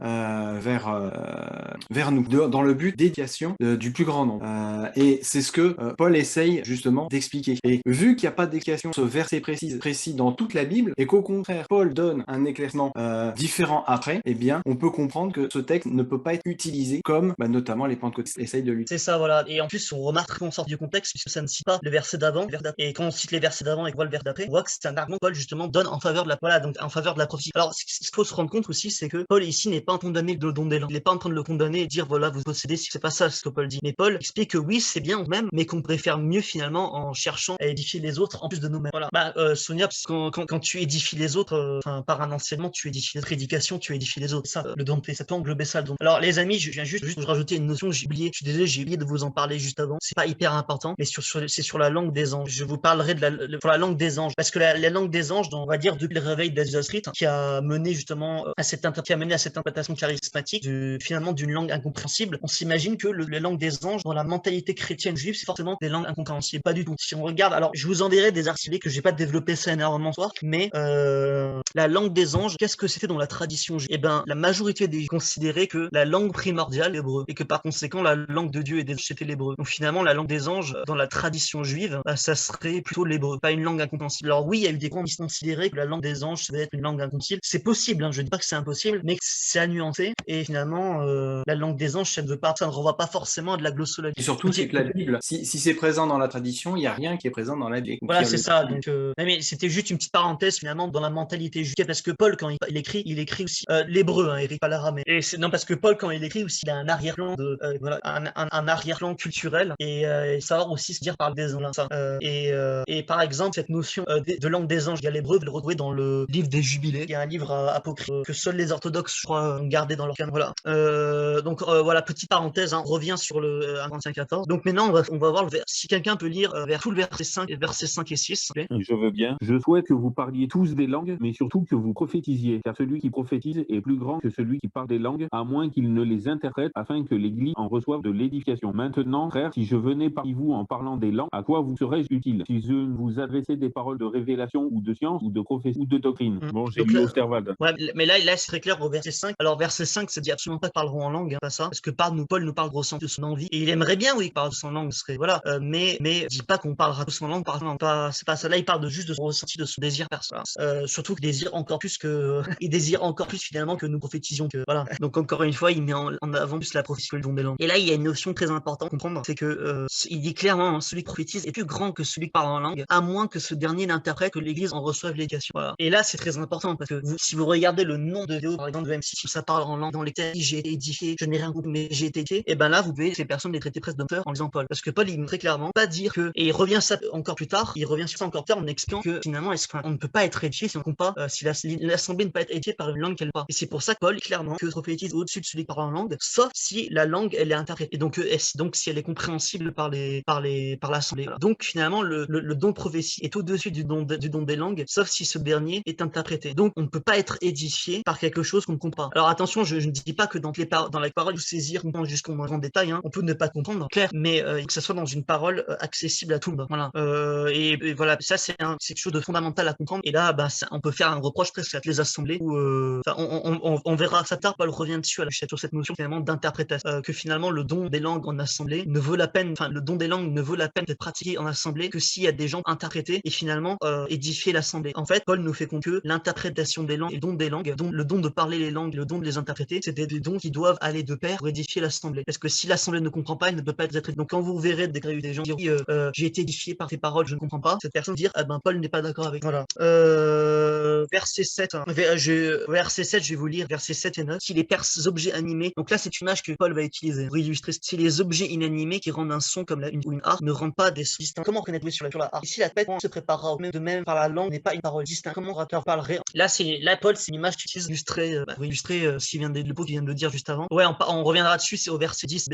On est arrivé au verset 10, on verra très clairement que c'est des langues humaines. Je laisse ça en suspens juste après. Et là, il montre très clairement comment reconnaîtra-t-on ce qui est joué sur la harpe. Et moi, je pourrais vous demander comment reconnaître qu'un parler en langue vient de Dieu si on ne peut pas reconnaître une personne qui prétend parler la langue des anges et parle devant vous la langue des anges. Vous ne comprenez pas. Donc si vous comprenez pas, comment vous pouvez dire que comment vous pouvez avec certitude dire que ça vient de Dieu? Vous pouvez pas. Et c'est ça le problème, c'est que le don des langues, le diable le donne autant. On reviendra sur ça à la fin, mais le don des langues, la glossolalie, le fait de parler des langues inconnues, ça existe dans le spirit. spiritisme, dans le satanisme, etc. C'est très répandu. Dans le chamanisme, très répandu. Donc finalement, parler une langue des anges sans qu'elle soit interprétée, comment j'ai la preuve qu'il s'agit d'une langue des anges face de moi? Comment j'ai la preuve? J'ai pas de preuve. C'est ça que Paul il nous dit là, qui semble manquer à nous dire. C'est que de la même manière que sur l'instrument, si le son, si ce qui est joué, excusez-moi, si c'est ce qui est joué sur l'instrument n'est pas distinct, n'est pas reconnaissable, comment reconnaîtra-t-on la musique? De la même manière que si la langue n'est pas distincte, n'est pas compréhensible, comment on peut reconnaître ce qui est dit? Comment on peut reconnaître que ça vient de... Et parce que tu sais, mais c'est pas interprété, on peut pas savoir qui. Mais même si c'est interprété, est-ce que c'est une bonne interprétation? On peut aller encore plus loin. Bonne interprétation. Par exemple, quelqu'un parle en langue, il y a personne pour interpréter, donc c'est pas ça vient de Dieu, il sait pas ce qui est dit, mais il y a quelqu'un qui interprète, soi-disant. Est-ce que c'est un bon interprète? Parce que s'il te dit, bon, j'ai une expérience là-dessus, mais c'est pas de moi-même. Oui, si quelqu'un te dit, voilà, Dieu vous bénit, mais en fait, c'est pas ça qu'il dit, tu peux pas le savoir s'il connaît pas la langue ou personne d'autre connaît. Oui, même les interprètes, c'est pas. On vraiment revient, vrai. même liste, ça c'est important. On reviendra sur ça à la fin quand j'ai compris avec verra si on verra comment on peut interpréter finalement ce don des langues aujourd'hui dans les assemblées. Ça, je reviens l'interprétation parler en l'air, Paul, et c'est intéressant de parler en l'air dans parler pour rien. Donc faites parler en langue devant l'assemblée sans que l'assemblée ne comprenne ce qui est dit. Non seulement ça n'édifie pas l'assemblée, ça n'est que nous, et en plus c'est parler en l'air finalement. C'est parler que pour notre éducation personnelle, mais c'est pas ce que Dieu recherche dans l'assemblée, pas notre éducation qu'à nous-mêmes. Voilà. J'ai pas plus d'autres choses à dire sur ces versets. On va passer au verset 10. Alors verset 10, j'ai pas resté longtemps dessus, 10, 11 et 12. Verset 10, c'est très clair que ça montre qu'il s'agit de langues humaines. On nous parle des diverses langues dans le monde. Voilà.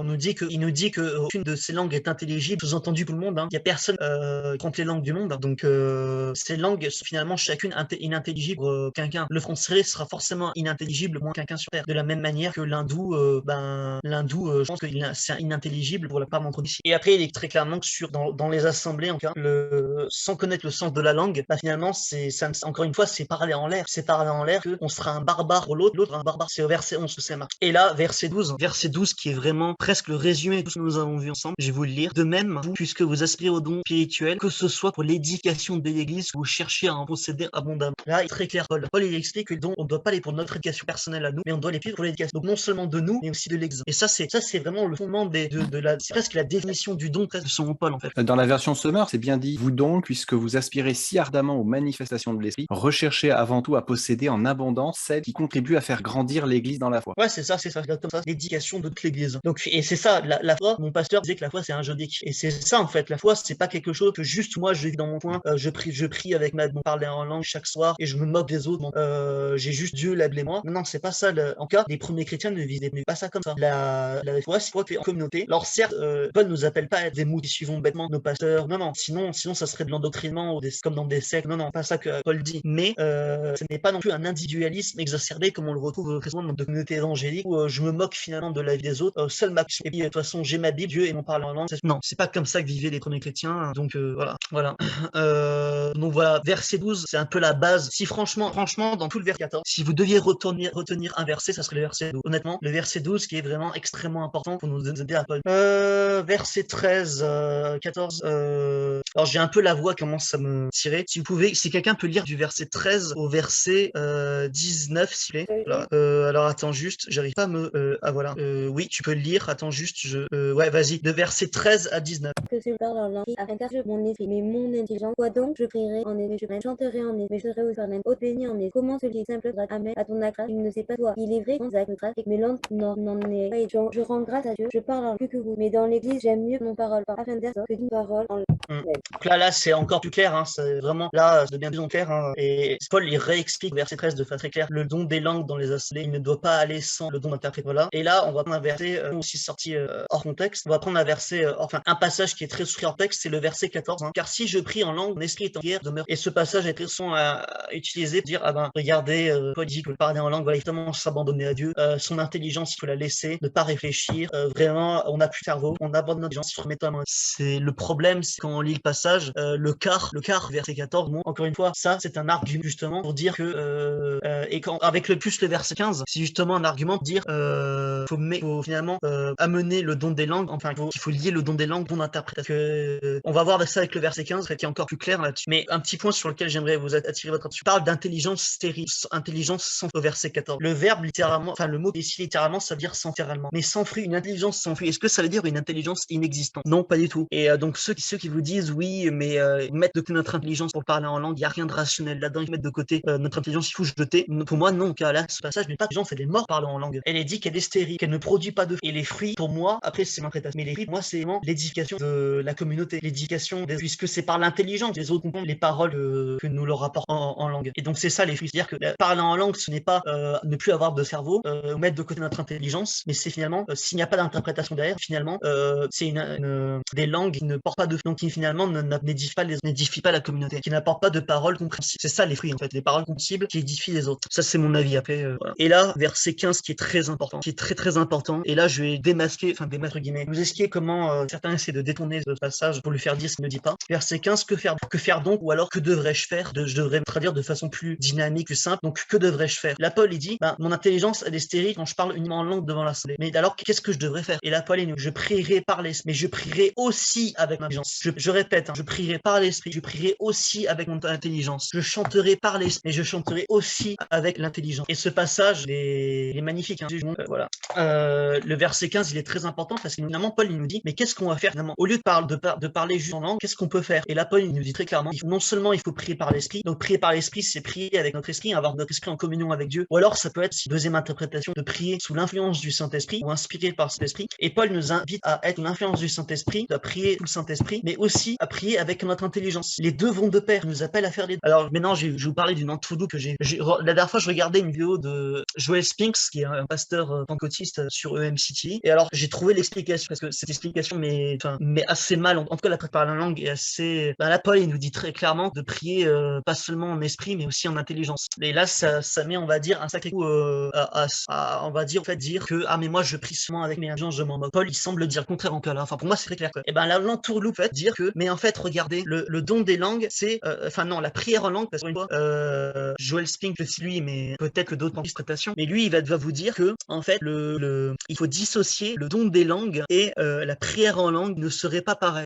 Vous avez lu le passage, si quelqu'un a compris ici qu'il y avait une dissociation prière en langue et don des langues, il lève la main. Moi j'ai jamais vu ça de ma vie, pas de distinction ici faite des langues prière en langue. Et en gros à partir de ça, quand ils ont expliqué que le don des langues effectivement pas de, et parce que quand ils se trouvent face à un Corinthien 12 dit bien don des langues pas de, ils vont dire oui le don des langues n'est pas absolu, par contre la prière en langue est tout le monde. Et pourquoi? Parce que ici il est mention de prier en esprit, mais et ils vont expliquer qu'en gros la prière en langue c'est la prière par l'esprit, et que prier par l'intelligence c'est la prière en guillemets normale. Et je pense que je sais pas si vous voyez là où c'est qui veut dire qu'en gros là passage verset 15, Paul dit pas prier avec intelligence, mais il dit de prier finalement en langue, mais aussi donc prier en esprit, de prier en langue, mais aussi de prier avec intelligence, de prier normalement dans des langues maternelles. Sauf que en fait c'est de la pure tradition. Voilà. Vous voulez savoir ce que, et c'est comme quoi il n'y a pas que les catholiques qui ont de la tradition, ça c'est purement de la tradition. Ça, cette interprétation elle vient d'où? Elle est apparue uniquement au XXe siècle par l'intermédiaire d'un pasteur qui s'appelle Seymour, un pasteur afro-américain et qui développera fait doctrine parlée en langue et le don des langues que l'on retrouve aujourd'hui.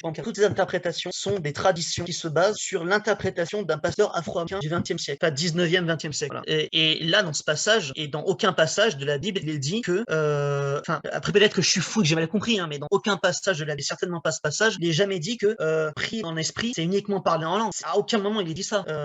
Et si on admet ça, c'est très grave, parce que finalement, ceux qui parlent pas en langue, ils ne prient pas en esprit, c'est-à-dire qu'ils sont pas vraiment en communion. Très grave, de penser comme ça, c'est extrêmement grave. Et on pourrait même aller loin, parce que finalement il y a une différence, la prière en langue des langues, que la prière en langue c'est uniquement la prière prier en esprit, sinon prier en langue. C'est absolument pas ce que dit Paul là-dedans. Je sais pas si je me suis bien expliqué, vous pourrez vous risquer si vous l'avez après, mais c'est peut-être cette tradition finalement pentecôtiste qui est apparue finalement que très récemment dans l'histoire du christianisme, va dire que il y a le don des langues que seulement certains ont, et la prière en langue qui est... Et avec ça ils vont essayer de créer un faux dilemme pour valider leur pour essayer de dire que on prie en langue, ils vont créer un faux dilemme très grave qui est de dire que finalement si prier en esprit c'est parler en langue, et donc par définition prier en esprit, on pas prier en esprit, si prie normalement en français ou dans une langue intangible, Dieu il serait finalement injuste de ne pas donner le don le don de prier en langue, parce que finalement Dieu ne donnerait pas la possibilité de communion avec. Et c'est là que va commencer le développement sur l'intelligence qui est basé que sur l'intelligence humaine et les traditions, cette développement qui va dire que finalement on peut tous prier en langue, sinon ça serait injuste, sinon Dieu serait injuste si nous laissait pas parler en langue. Je sais pas si j'ai réussi à retracer finalement tout le développement qui a été fait à partir d'un pasteur afro-américain du XXe siècle, mais voilà, c'est le développement qui a été fait et qui est absolument pas biblique. biblique, il se base sur la parole biblique. À aucun passage de la Bible fait une distinction en priant en langue, le don des langues, et à aucun passage dit que pour prier en esprit, ça se fait que par la des langues. Aucun passage, voilà. Verset 16, on repart, je vous ai dit tout à l'heure, finalement, comment on peut dire Amen à une parole qu'on ne comprend pas. Verset 16, autrement, si tu rends grâce par l'esprit, comment celui qui est dans les grands de l'homme, du peuple, répondra-t-il Amen à tes actions de grâce, puisque nous c'est pas. Donc la prochaine fois que vous verrez des gens dire Amen parler en langue de traducteur, vous leur tirez ce verset 16. Voilà. Donc encore une fois, il y a la notion chez Paul que quelque chose qu'on comprend pas, il faut s'en méfier. Il faut pas dire Amen trop vite. C'est pas ah oui, j'ai mes sentiments qui me disent que ça vient de Dieu, donc ça vient de Dieu. Ça, je reviendrai sur ça. Donc vraiment, il y a la notion finalement de pas être, je vais passer pour quelqu'un de méchant. Je veux dire ne pas être naïf. Voilà, il faut se méfier des paroles qui se comprennent pas. Parce que si on les comprend pas, ben en Oui, fait, il suffit juste de rester basé sur ce que dit la parole, et la parole est c'est ça. relativement claire dans ce qu'on C'est vient de ça. dire. En fait, dire Amen à une parole croit pas, ça revient à un jeu de hasard. Parce que si vous avez de la chance que la personne a défiant, ben, votre Amen sera pas anathème, sera pas faux. Mais si, par exemple, la personne dit qu'elle parle en langue, mais en réalité, je sais pas, elle dit des malédictions, je sais pas quelle langue, ben, vous aurez dit Amen à des choses du diable. Là, bon, là, on fait pas un dessin. Alors, verset 18, Paul ne dit absolument pas qu'il parle en langue chez lui, soit clair. Hein. Voilà, il dit qu'il parle en langue, mais il précise pas où est-ce qu'il parle en langue, si c'est dans les assemblées, si c'est chez, si pas. Donc, est-ce qu'on peut faire du verset 18 qui est imprécis bon, j'ai quoi, je pense pas. Voilà. Verset 19, encore plus clair, mais dans l'église, j'aime mieux dire 5 paroles avec mon intelligence afin d'instruire aussi les autres que 10 000 paroles en langue. Donc, il y a vraiment cette notion chez Paul, n'importe ce qui est donné à la compréhension de ce qui est dit. Parce que ce qui n'est pas ne pas aider, alors que pour éduquer les autres, que ce soit dans une langue, dans un langage excellent. Et d'ailleurs, ça ne s'adresse pas qu'aux parleurs en langue. Hein. Prenez les messes traditionnelles dans les églises catholiques traditionnalistes. La messe en latin, on pourrait appliquer ce reproche à la messe en latin. Finalement, de dire, ben, la messe en latin, la part des fidèles ne parlent pas latin, ne comprennent pas. Comment ils peuvent dire Amen à quelque chose qu'ils ne comprennent pas? Voilà. Et tout ça, ça vient de tradition. Voilà. Donc, c'est pas un reproche à faire qu'aux parler en langue. La prophétie dont il est question dont Manu nous a parlé, hein, la prophétie, c'est par des hommes d'une autre langue et par des lèvres d'étrangers que je parlerai à ceux et ils ne m'écouteront pas, ainsi dit le Seigneur. Donc encore une fois, on voit que le don des langues peut être un outil d'évangélisation ou qui sert à porter le Christ. Voilà. Je vous rassure, on arrive bientôt à la fin. Versets 22, 23, 24, on nous dit au verset 22 que les langues sont un signe pour les non-croyants, mais pour les non-croyants, la prophétie, au contraire, est un signe. Donc en fait, le don des langues est prophétie non-croyants, la prophétie pour les croyants. Et c'est-à-dire qu'en fait, le don des langues, comment on comprend que c'est un signe pour les incrédules, les non-croyants? Et en fait, je pense que ça se lit à travers compréhension de l'Ancien Testament. Si vous vous souvenez bien du début de ce que Manu a exposé, Manu expliquait très bien que le don des langues, en tout cas les langues dans l'Ancien Testament étaient beaucoup une marque de jugement de Dieu. On voit ça par exemple, je vais reprendre les exemples de Manu. On avait l'exemple de Babel, où là les langues données aux hommes sont un symbole du jugement de Dieu, jugement de Babel. Pareil avec Balaam, pareil avec Daniel, avec la langue seule Daniel peut décrire. Tous ces exemples montrent que les langues dans l'Ancien Testament sont un jugement de Dieu, une marque du jugement de Dieu. Et je pense à la lecture de l'Ancien Testament qu'on peut interpréter comme ça, c'est-à-dire les langues sont un signe pour les non-croyants, c'est-à-dire qu'elles sont un signe du jugement de Dieu pour les non-croyants. Je pense qu'on peut l'interpréter comme ça, à la lumière de l'Ancien Testament. Voilà, j'ai pas grand-chose à dire au verset 23 24. Je pense qu'on a dit le principal. On nous montre surtout qu'au verset 24 que finalement le don de prophétie va presque plus convaincre les non-croyants le don des langues, puisque il est convaincu par tous, il est jugé par ses secrets de cœur sont dévoilés de telle sorte que sur sa face il adorera Dieu. Voilà. Même dans l'évangélisation, le don de prophétie est presque supérieur au don des langues,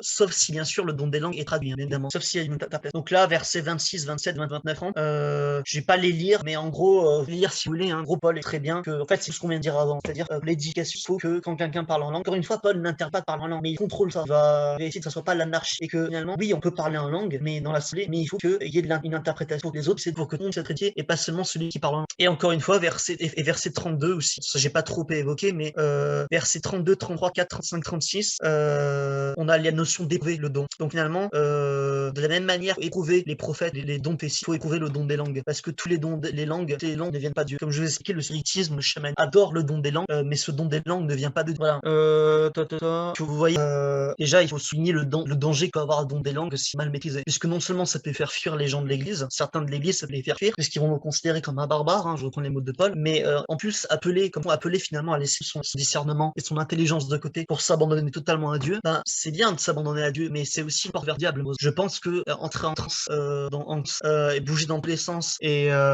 parler n'importe comment, faire n'importe quoi, je pense que ça peut être une porte ouverte à Dieu, mais aussi au diable. C'est un pari risqué et assez dangereux. De plus, on n'avait pas parlé, mais si on dit signe baptême, c'est des langues. Est-ce que vous vous souvenez de ce que Jésus il a très clairement dit, que celui qui n'est pas baptisé d'eau et d'esprit l'esprit ne peut pas rentrer dans le royaume des cieux. Conclusion, on pourrait, j'appelle à entrer en transe, comme certains le, je dis pas que tous les pentecôtistes sont comme ça, mais témoignage, j'ai un frère qui, lui, habite en Nouvelle-Calédonie, les dimanches matin, il n'arrivait pas à dormir parce que ses voisins qui habitent de maison, criaient et entraient en transe chaque dimanche matin et il n'arrivait pas à dormir. Voilà, bon, anecdote marrante, mais comment dire, comment expliquer? Le problème, c'est que cette notion finalement de s'abandonner à Dieu, de laisser son intelligence de côté, c'est aussi une porte ouverte au diable, heureusement. Et le diable peut profiter de cette brèche pour nous s'emparer de nous. Et c'est ce qui arrive dans des cas de possession démoniaque, etc. Et je pense pas que Dieu nous appelle à abandonner tellement notre intelligence pour l'adorer. C'est pas ça dont il est question. D'ailleurs, vous vous souvenez du premier commandement que Jésus donne? Tu aimeras ton Dieu de ton cœur, et la suite c'est quoi? Toute ton âme, ouais. Et le dernier truc c'est quoi? Et à la fin, je sais pas si vous avez vu, alors ça dépend de traduction, mais certaines traductions vont mettre la pensée ou de toute notre intelligence. De toute ta force. Ouais, de toute ta force. Et il y a la notion aussi toute notre intelligence, ou Oui. toute notre pensée. Et le mot en fait, j'ai regardé, c'est-à-dire le mot veut dire pensée ou intelligence. Et en fait, c'est vraiment la notion de discerner, en fait, la notion de discernement, notamment de discernement de ce qui est bon et ce qui est pas bon. Et finalement, Dieu, au contraire, il nous invite pas pour l'adorer, à l'adorer sans notre cerveau, sans notre intelligence, mais à l'adorer de notre intelligence, de toute notre pensée, de tout notre discernement. Donc finalement, cette doctrine qui dit que pour avoir finalement accès au baptême Saint-Esprit, on doit déposer notre intelligence de côté. Non seulement bibliquement c'est pas fondé, puisqu'on a vu qu'une intelligence sans fruit, c'est pas une intelligence sans travail, qui est morte, mais c'est dangereux. Ça peut mener le diable à en profiter. Oui, Eric. Oui, justement, tu viens de le dire, c'était pour revenir au verset 14. Comme il est dit, et intelligence en fruit, ben, ça contredit, tu l'aimeras de toute ton intelligence. Ouais, c'est ça. Donc voilà, donc non, l'intelligence n'est pas à bannir de la foi. Et Paul, alors il y a d'autres versets de Paul, je vous les cite pas parce que ça commence à devenir lourd l'étude, je pense. Mais je veux pas faire lourd, mais Paul parle très clairement de la sagesse, la science. Il la rejette absolument pas, même il encourage à rechercher la science. Je vais pas vous citer les passages en question parce que je les ai pas relevés, mais voilà, l'intelligence n'est pas bannie. Et en plus, le second danger, c'est que ça mène à des interprétations perverses. Interprétations perverses parce que Jésus, il dit très clairement, celui qui ne sera pas baptisé ni d'eau ni d'esprit ne peut entrer dans le royaume des cieux. Et si on considère que le baptême d'esprit, c'est le don des langues, conclusion, on peut en conclure, alors je dis pas que c'est l'interprétation pentecôtiste, pas ça, mais on pourrait en conclure logiquement que, en gros, le salut se fait par le don des langues. Et là, mais là, c'est catastrophe. Si vous en arrivez à penser comme ça, là, on fait n'importe quoi. Enfin, là, on tombe dans des doctrines pernicieuses, extrêmement pernicieuses. Heureusement, les pentecôtistes, en tout cas, la majorité ne connaissent pas comme ça. Les charismatiques pentecôtistes ne croient pas ça. Heureusement, merci Seigneur. Mais malheureusement, cette doctrine finalement du baptême du Saint-Esprit égal parler en langue, ça peut mener finalement à dire, sans le don de l'esprit, je ne peux pas être sauvé. Enfin, sans le don des langues, je ne peux pas être ça. Donc encore un danger. Un autre danger qui est plus psychologique, et j'en rencontre très souvent des chrétiens comme ça, des chrétiens qui rentrent dans ces communautés pentecôtistes ou charismatiques, qui vont se dire, ouais, mais tout le monde est censé recevoir le don des langues, mais moi je ne l'ai pas reçu. Moi, ça, je l'ai pas reçu. Finalement, ces personnes peuvent m'amener à déprimer en se disant, si on l'a reçu et pas moi, est-ce que je serais pas un sous-chrétien, ou est-ce que je serais pas moins béni par l'esprit, et ça mène des gens malheureusement à remettre leur foi en question et à remettre sur l'amour que Dieu leur porte. Cette doctrine de dire que parler en langue et qu'on doit avoir parlé en langue si on veut le baptême d'esprit, et ça mène aussi les personnes tout simplement à faire du faux parler en langue et à inventer à être dans le mensonge. Ça aussi c'est un danger du parler en langue. Et la question finale, finalement, que penser de ceux qui expérimentent la glossolalie? Alors on a vu clairement qu'on peut pas dire amen à une parole qu'on comprend pas, parce que si on ne comprend pas, comment on peut savoir que ça vient de Dieu? Et beaucoup de personnes vont dire, ouais, mais c'est quand je parle en langue, j'ai entendu quelqu'un parler en langue, je savais que ça venait de l'esprit, je n'avais aucun doute dessus, c'est le Saint-Esprit qui m'a révélé ça, je le sais, voilà. Et oui, Paul nous explique qu'on peut pas dire amen à une parole qu'on comprend pas. Et donc du coup, dire oui, c'est ma action, c'est le Saint-Esprit qui me révèle que ce que je vous dis en langue, ça vient de Dieu, c'est pas une preuve, malheureusement. C'est pas une preuve. Moi, je vais vous donner un exemple concret de ma vie. J'ai un ami qui m'a dit, clairement, il s'est mis en couple avec copine, et voilà. Et le gars m'a sorti au bout de 2 mois. Oui, au bout de 2 mois avec elle, il m'a dit, Dieu, le Saint-Esprit m'a révélé que je devais forniquer avec elle. C'est la femme de ma vie. Désolé, c'est cru, qui m'a dit littéralement. Voilà. Alors, bien évidemment, j'ai pas fait un développement là-dessus, mais bon, c'est interdit. Enfin, ce qu'il a dit, c'est absolument pas biblique, anti-biblique, c'est défendu par Dieu. Mais il m'a expliqué, voilà, que la fornication, il était appelé à ça, et il est chrétien, il disait pas ça, il mentait pas. Enfin, après, il paraissait sérieux, c'est ça. Mais que voilà, ça compte, le Saint-Esprit lui révélé que c'est la femme. Bon, résultat, ils ont forniqué, et 2 mois plus tard, ils ont, voilà. Donc là, on a le cas de quelqu'un qui pense avoir quelque chose de l'esprit, mais qui a quelque chose qui en réalité ne vient pas de l'esprit, puisque ça contredit la parole de Dieu. Ma question, c'est, et c'est très simple, c'est en parallèle avec ce que j'ai dit juste avant, c'est pas parce qu'une personne dit est convaincue que, c'est pas parce qu'une personne est convaincue que ce don des langues vient de Dieu, que ça vient de Dieu. Voilà. C'est très simple. C'est pas parce que quelqu'un dit que quelque chose vient de l'esprit, que ça vient de l'esprit. C'est ça, c'est, voilà. Et vous aurez beau dire c'est ma action, c'est très bien. Mais mon ami qui, lui, avait la conviction de devait forniquer, que c'était la femme de sa vie, il avait la conviction. Il pensais que ça venait de l'esprit. Pourtant, bah, ça venait pas de l'esprit. Donc voilà. Et pareil, Sonia, c'est très intéressant. Le diable se déguise en ange de lumière. C'est très voilà. Et le diable, s'il se déguise en ange de lumière, peut très bien nous faire croire que ce qu'il nous met dans la tête vient du Saint-Esprit. Et si nous n'avons pas le discernement justement pour voir à travers l'écriture, allez, Ligel, de toute façon on a terminé. Donc si on n'a pas ce discernement à ce que l'écriture nous donne, ben on peut finalement n'importe quoi peut devenir du Saint-Esprit. Demain, je peux dire n'importe quoi qui soi-disant viendrait du Saint-Esprit. Voilà, il faut faire attention à ce qu'on dit, faire attention. Voilà, c'est pas parce qu'on a une conviction que cette conviction est vraie et qu'elle vient de l'esprit, même si on le croit. Et Jésus même lui nous dit que à la fin des temps, sur le passage qu'on a vu tout à l'heure dans Matthieu, j'ai oublié je suis nul avec les chiffres, mais Matthieu 7, 21. voilà. Ceux qui ont dit à Jésus, oui, nous avons prophétisé en ton nom, ils avaient la conviction qu'ils étaient sauvés. Enfin, ils avaient la conviction qu'ils étaient sauvés. Alors, à moins qu'ils aient tous de mauvaise foi, mais je suis persuadé que parmi eux, il y en a persuadés d'être sauvés. Et pourtant, ils étaient dans l'erreur. Ils étaient dans l'erreur alors qu'ils sont convaincus. Donc, c'est pas parce que nous sommes convaincus que quelque chose, cette chose est vraie. Quand bien même nous pensons que ça viendrait du Saint-Esprit. Voilà. Donc, l'argument de oui, mais c'est ma action, ça, c'est pas un argument valable pour défendre une pratique. Voilà. Alors, qu'est-ce que j'avais aussi à dire? Alors, moi, j'ai 3 explications possibles pour le don des langues aujourd'hui. Alors, l'explication très souvent, c'est oui, mais ça vient du diable. C'est effectivement, je crois qu'il y a beaucoup de dons des langues aujourd'hui. L'explication, ça serait, moi, j'appelle ça une folie personnelle due à un conditionnement général. C'est-à-dire que si dans votre foi, dès le début de votre foi, vous deviez parler en langue et on vous enseigne la doctrine, on a vu aujourd'hui, doctrine de parler en langue pentecôtiste, charismatique, ben forcément, vous allez rentrer. Moi, j'appelle ça une folie personnelle, pas dans le sens où vous devenez, mais dans le sens que vous vous auto-persuadez, vous faites une œuvre et vous vous auto-persuadez qu'elle vient de Dieu. Parce qu'en soi, je vous le dis honnêtement, mon expérience le prouve, c'est que c'est facile de parler en langue et se persuader que ça vient de Dieu. Et là, j'ai passé ce témoignage. Moi, ce que je vous dis là aujourd'hui, que beaucoup vont me dire, oui, mais tu es conditionné par l'Église adventiste. Ce que tu nous enseignes, voilà, tu l'as appris de l'Église, voilà. Donc, en gros, tu n'es pas objectif.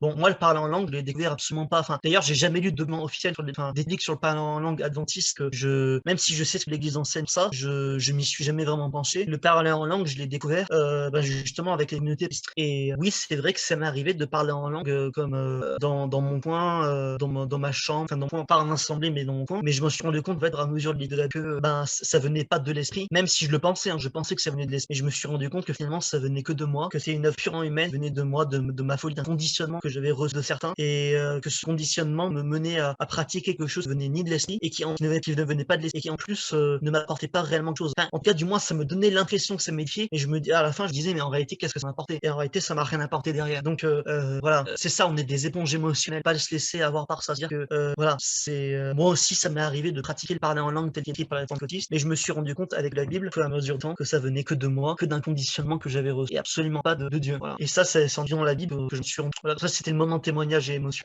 Et alors, dernière interprétation qu'on peut donner à se parler en langue, et ça, c'est la part d'interprétation, je dirais, positive. Ça serait de dire que peut-être, malgré les dons en langue qui sont démoniaques, folie personnelle, il y aurait des personnes qui pensent parler la langue des anges. Il faut savoir que des langues humaines, on a énormément, plein dont nous ne soupçonnons même pas l'existence ou même le son. Et il se peut qu'il y ait des personnes qui parlent en langue, croient et parlent la langue des anges, qui en réalité parlent langue inconnue, ne connaissent pas. C'est possible. Je dis pas que c'est tous ceux qui parlent en langue, c'est comme ça, je dis pas ça, mais c'est possible que moi, quelqu'un pense parler la langue des anges, donc une langue inconnue, parle en réalité une langue connue, donc est réellement reçu dans des langues. Je pense que ça existe aujourd'hui. Je vous dirai pas si c'est la majorité ou pas. Pas la question. En fait, disons Paul n'interdit pas de le pratiquer, mais c'est pas place on doit rechercher en vérité et faire attention à ça, parce que justement le don des langues des pentecôtistes, c'est dire mettez votre intelligence, toute votre intelligence, mettez-la de votre côté et concentrez-vous uniquement sur la communion avec Dieu. Sauf que non, Paul invite à être non seulement en communion avec Dieu, mais aussi cette communion à la mettre en commun avec notre intelligence. Et puis ça Christ nous dit d'aimer Dieu de notre intelligence aussi. Voilà, tu vois, tout notre être. Donc en fait, c'est ça qui est dangereux de parler en langue, c'est dire laissez votre intelligence de côté et jetez-vous aux pieds de Dieu. Et pour moi, c'est voilà, l'intelligence ne redit pas la communion avec Dieu. Eh bien, Seigneur, notre Dieu, merci pour ce moment de réflexion de ta parole qui était certes long mais édifiant et nécessaire la compte de cette doctrine, de ce que tu veux nous mettre à travers ton serviteur Paul et des Écritures. Je remets entre tes mains chacun des personnes dans ce salon, Manu, Sonia, Lorenzo, Simon, Ravière, Freddy. Chacun d'entre eux bénis des Seigneurs et leurs familles, leurs amis, et aide-nous à persévérer dans l'étude de ta parole et de ta personne, Seigneur, en nom de ton Jésus. Amen.